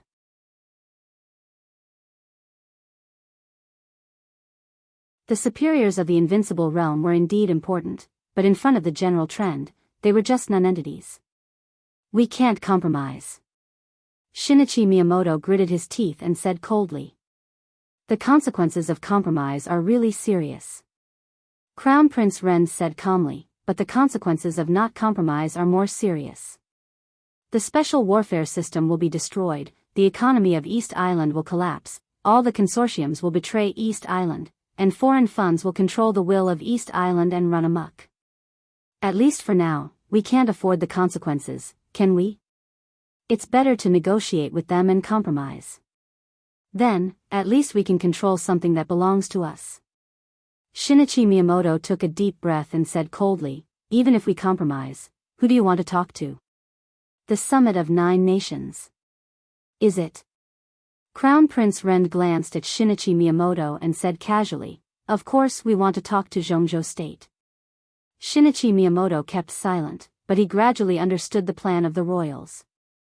A large number of elite superiors of East Island and 2 superiors of the Invincible Realm were trapped in Zhongzhou State. If the royals compromised, those people would naturally become bargaining chips. After East Island compromised, the special warfare system would be annexed by Zhongzhou State, and its economy would suffer a heavy blow, but it could barely stabilize itself. Most importantly, if East Island gave up on these, it could bring all the superiors trapped in Zhongzhou State back to East Island. By then, Liohua Palace might become the sacrifice of compromise, but Jifeng Sword Raining School and Wuji Palace would still exist, and there was still a glimmer of hope to take back the special warfare system of East Island in the future. This process might take decades, but for the current East Island, as long as there was hope, it was good. And these decades would also be conducive to Zhongzhou State's continued expansion in the dark world and maintaining its position as the world overlord. More importantly, Kunlun City. If Zhongzhou State occupied the special warfare system of East Island, the power of Kunlun City would definitely be the most important. And there might be something that could not be negotiated between East Island and Gu Xingyun. Before Li Kuangtu, the superior of the invincible realm in Zhongzhou state, committed treason, Gu Xingyun and East Island had a negotiation. After that war, didn't it lead to more than a decade of peace and stability? Until this moment, Shinichi Miyamoto suddenly realized that if East Island persisted, it would be a bottomless abyss ahead of them. But if they retreated, there would be leeway everywhere. Of course, it would be best if they could win. But if they couldn't, compromise was the best way to deal with the worst situation.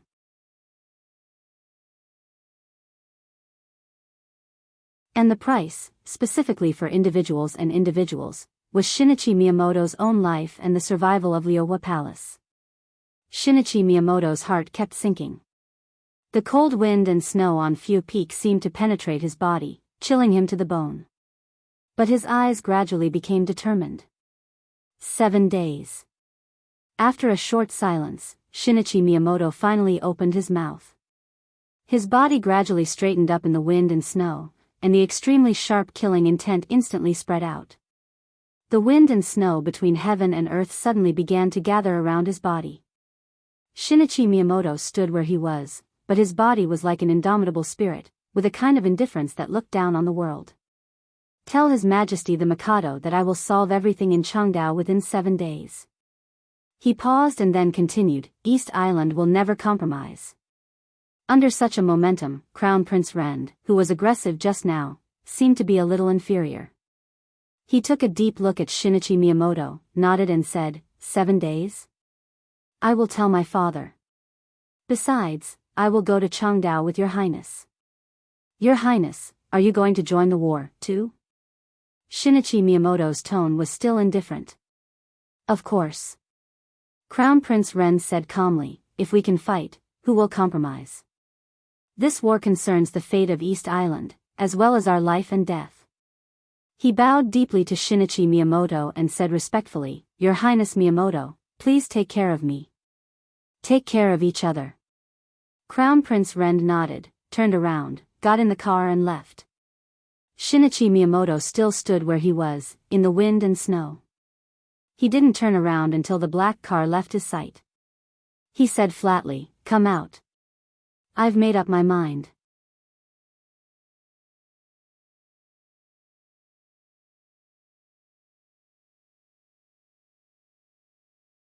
Chapter 194. The last cloud of snow flew up to the sky with the resolute voice. Dusk fell on Fuyong Peak. The flying snow stopped. A vague and illusory figure had appeared in front of Shinichi Miyamoto. Cooperate? He looked at Shinichi Miyamoto and asked with a chuckle. In front of the headquarters of the Divine Wind Force, all the snowflakes were strangely suspended in the air within a radius of 100 meters, motionless. The cold wind that pervaded the mountains seemed to have completely disappeared. Within a radius of 100 meters, it was like a silent and still world. Shinichi Miyamoto stood where he was, letting the opponent's domain cover him completely. His eyes grew cold and he said in a mocking tone, Of course I want to cooperate. But, is this your sincerity? The domain that covered the wind and snow shrank a little, but it was more condensed. The shadow in front of Shinichi Miyamoto was almost invisible in the night. It was vague and sometimes visible, but it carried a sharp killing intent. Facing Shinichi Miyamoto's mockery, the illusory shadow smiled and said softly, Your Mikado is very bold, and so is His Highness Miyamoto. But I'm not. In the territory of the Divine Wind Force, it's always good to be cautious, isn't it? A cold light flashed in Shinichi Miyamoto's eyes. He said blandly, You heard my conversation with Crown Prince Rend. Yes. In 7 days, you have to completely solve everything in East Island. With all due respect, it's almost impossible for you to do it according to the current situation. It's impossible for you to fight against the general trend that can crush a country on your own. The Black Shadow's tone was cold. Shinichi Miyamoto was not angry. He just stood there quietly and thought for a while.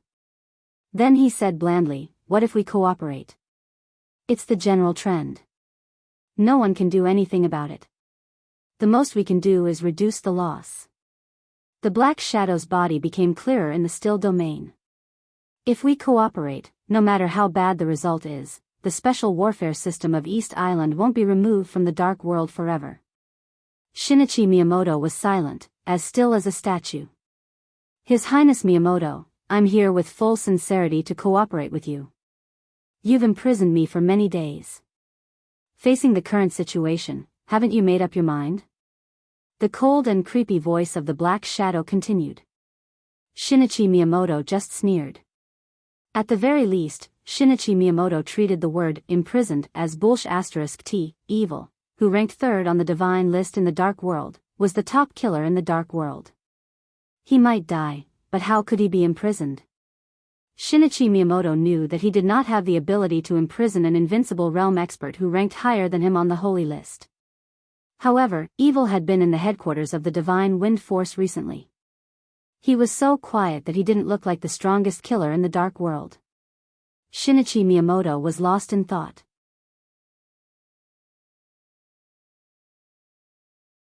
That day, Evil came to the Divine Wind Force and invited him to kill Li Tianlan. He kept saying that it was for the overall situation. At that time, Evil did not agree, but neither did he refuse. He just used consideration as an excuse to invite Evil to stay in the Divine Wind Force and discuss it. Originally, he did not take the invitation seriously, but he did not expect that Evil actually stayed for many days. Evil did not urge him to do anything. Until today, when he had no choice, Evil appeared in front of him calmly. It was as if the other party had already predicted that he would encounter today's situation. Shinichi Miyamoto's heart skipped a beat. He suddenly said, "When you invited me to kill Li Tianlan. Who's your employer?" Evil's figure became illusory again. He was standing in front of Shinichi Miyamoto, but his whole body seemed to be wrapped in mist. No one could see his face or figure clearly. Although His Highness Miyamoto is a ninja, don't tell me that you don't even know the basic rules of a killer? The most basic rule of a killer was not to expose any information about the employer. Shinichi Miyamoto was calm and collected. He had gradually figured out some things, and he was more confident in his heart. Now he needed to cooperate with Evil. Evil also needed his help. Otherwise, with his strength, he could kill Li Tianlan. No matter how powerful Li Tianlan was, he would have died hundreds of times. Besides, the commission alone cost him hundreds of millions. It was not difficult to find Li Tianlan's whereabouts in East Island, and Evil would never lack opportunities to kill Li Tianlan. As for the revenge of Samsara after Li Tianlan's death, it would indeed make Evil worry. But if he was really afraid, he wouldn't have accepted the deal. Shinichi Miyamoto became calmer and calmer. He was almost sure that the reason why Evil was still here was that he had something that Evil needed. "What do you want?" Shinichi Miyamoto asked in a low voice. He didn't ask what Evil could give him. Once they cooperated, at least Evil would be on their side. The combat capability of an invincible realm expert was a priceless treasure in a critical moment. Even if Divine Wind Force didn't have any help except Evil, East Island would have to pay a high price for Evil alone. "I want Yata no Kagami." Evil was silent for a while, and then he said in a calm and serious tone. Shinichi Miyamoto's face suddenly changed. Since Evil showed up, this was the first time he showed real anger and killing intent. "Do you know what you're talking about?" Shinichi Miyamoto said in a cold voice. Yata no Kagami, one of the legendary mirror jade swords of East Island, was the symbol of the power of the Mikado, and was also one of the 3 legendary divine weapons of East Island.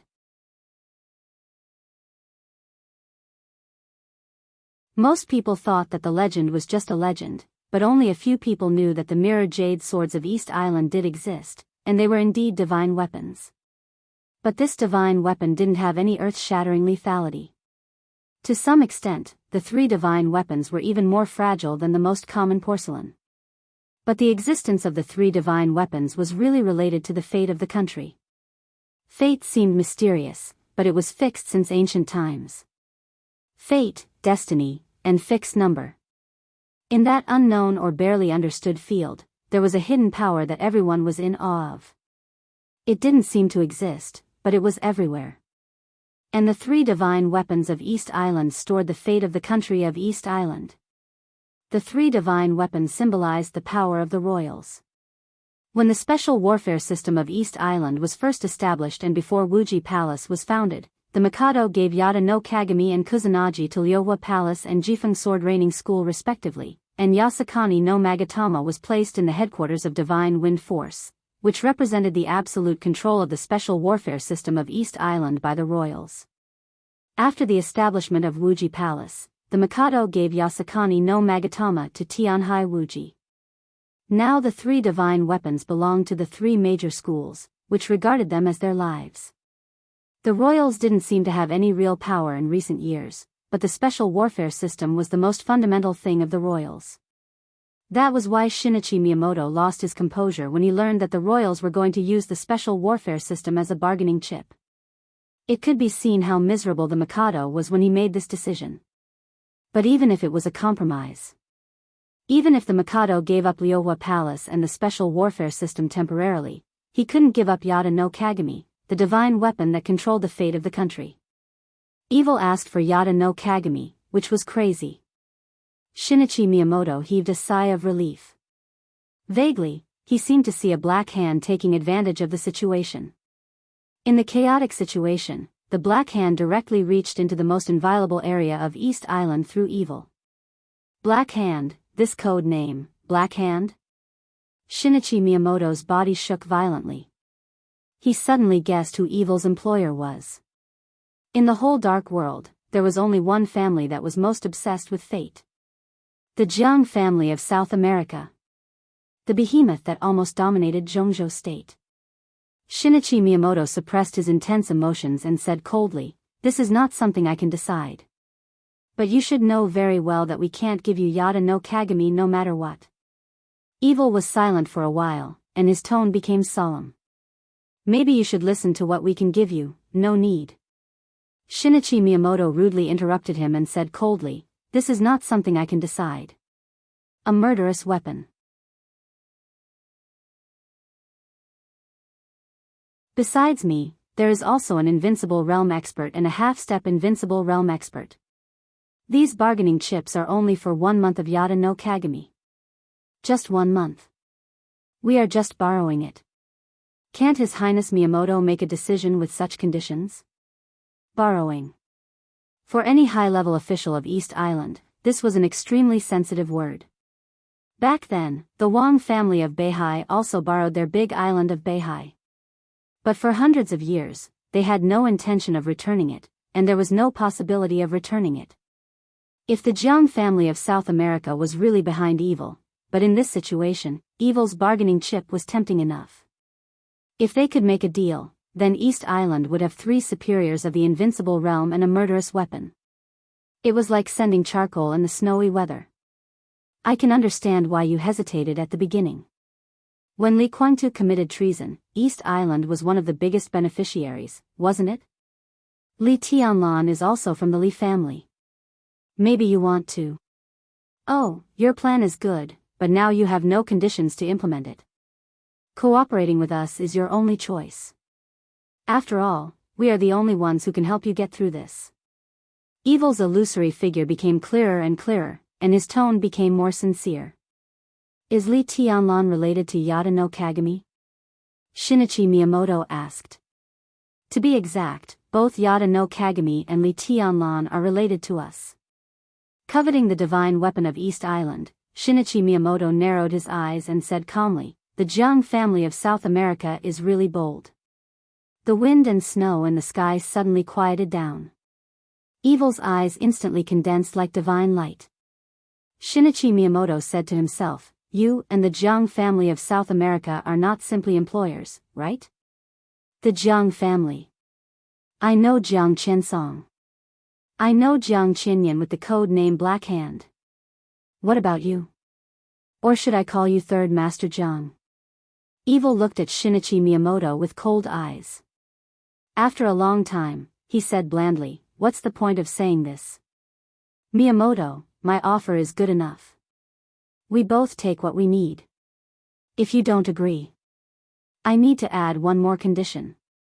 Shinichi Miyamoto said quickly, "East Island's economy is in trouble now, if, there is no if. Evil shook his head. At present, the Jiang family has no extra funds to support you, nor is it obliged to.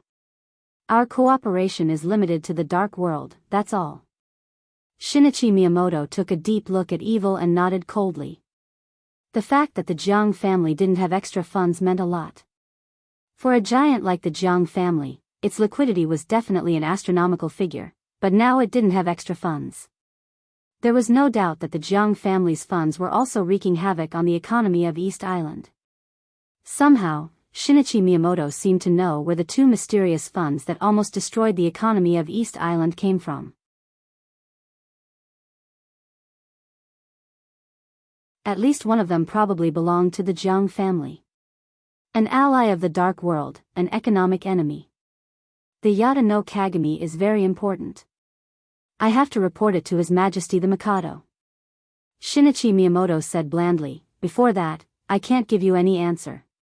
Then do it as soon as possible. You only have 7 days, and you can't afford to delay it.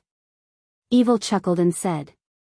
Shinichi Miyamoto seemed to have made up his mind. He said calmly, then let's go now. You and I go down the mountain. I'll talk to His Majesty the Mikado. He took a deep breath, calmly concentrated, and left the headquarters of the Divine Wind Force as fast as he could. Evil froze for a second, and then followed him. The white snow and the icy wind whistled past. Shinichi Miyamoto became more and more nervous, and he instinctively guarded against everything around him. The Divine Wind Force was getting farther and farther behind him. When Shinichi Miyamoto stepped on the snow line, the sense of danger that had been lingering in his heart for days finally faded away. Shinichi Miyamoto let out a sigh of relief, and then he realized that he was soaked in cold sweat.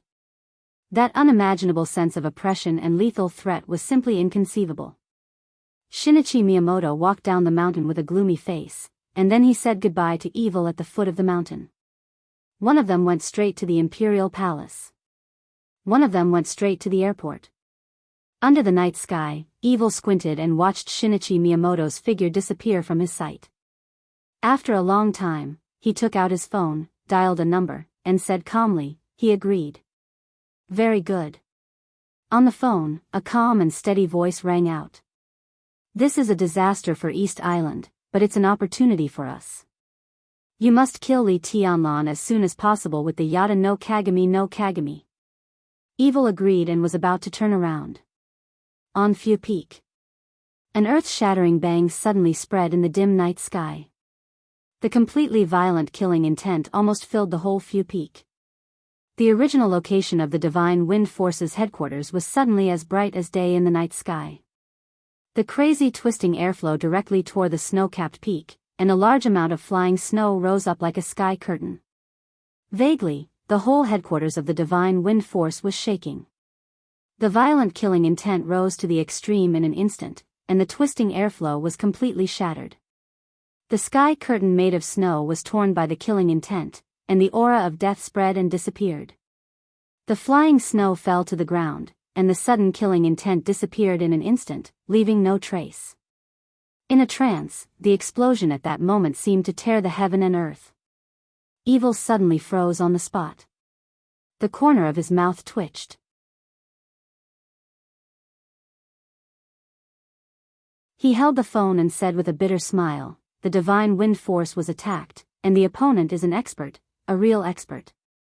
If I'm not wrong, this style should be Tribulation's Divine Wind Force in this situation. Forget it, brother, we 3 invincible realm experts should be in place as soon as possible. It's not 3. On the phone, the calm voice was silent for a second, and then said coldly, it's 4. On the same day, almost at the same time. When the general trend began to focus and completely break out in East Island. Storms also broke out in Northern Europe and North America. In North America, the branch of Knights Templars was raided almost unprepared. The raiders were divided into several forces and almost wiped out all the strongholds of Knights Templars in North America in one day. And the branch of Fantasy World in Northern Europe was even more chaotic. Dark Knights, Knights Templars, Samsara, Heroes Club, big and small forces directly broke out in the fiercest melee under the guidance of a mysterious force. All the forces of fantasy world were directly removed from Northern Europe before anyone had time to react. After the fierce battle, this mysterious force that seemed to have been lurking for a long time started to sort out all kinds of resources as soon as possible. The headquarters of fantasy world in North America could do nothing about what happened in Northern Europe. The headquarters of Knights Templars in Northern Europe could do nothing about what happened in North America. At this time, a large number of elites of these two forces were deeply trapped in Zhongzhou State or Changdao. Although the forces left in the headquarters were not weak, the major branches were extremely empty. When the two invincible realm experts attacked at the same time, they were immediately defeated. But the local officials did not make any sound. They had a completely indifferent attitude. On this day, the name of the Snowdance Corps shone through the whole dark world. On this day, Situ Tsangyue and Gu Qianchuan also officially appeared in Northern Europe and North America. The whole dark world was in turmoil. Almost all of the dark forces started to move. Some people still rushed to Changdao.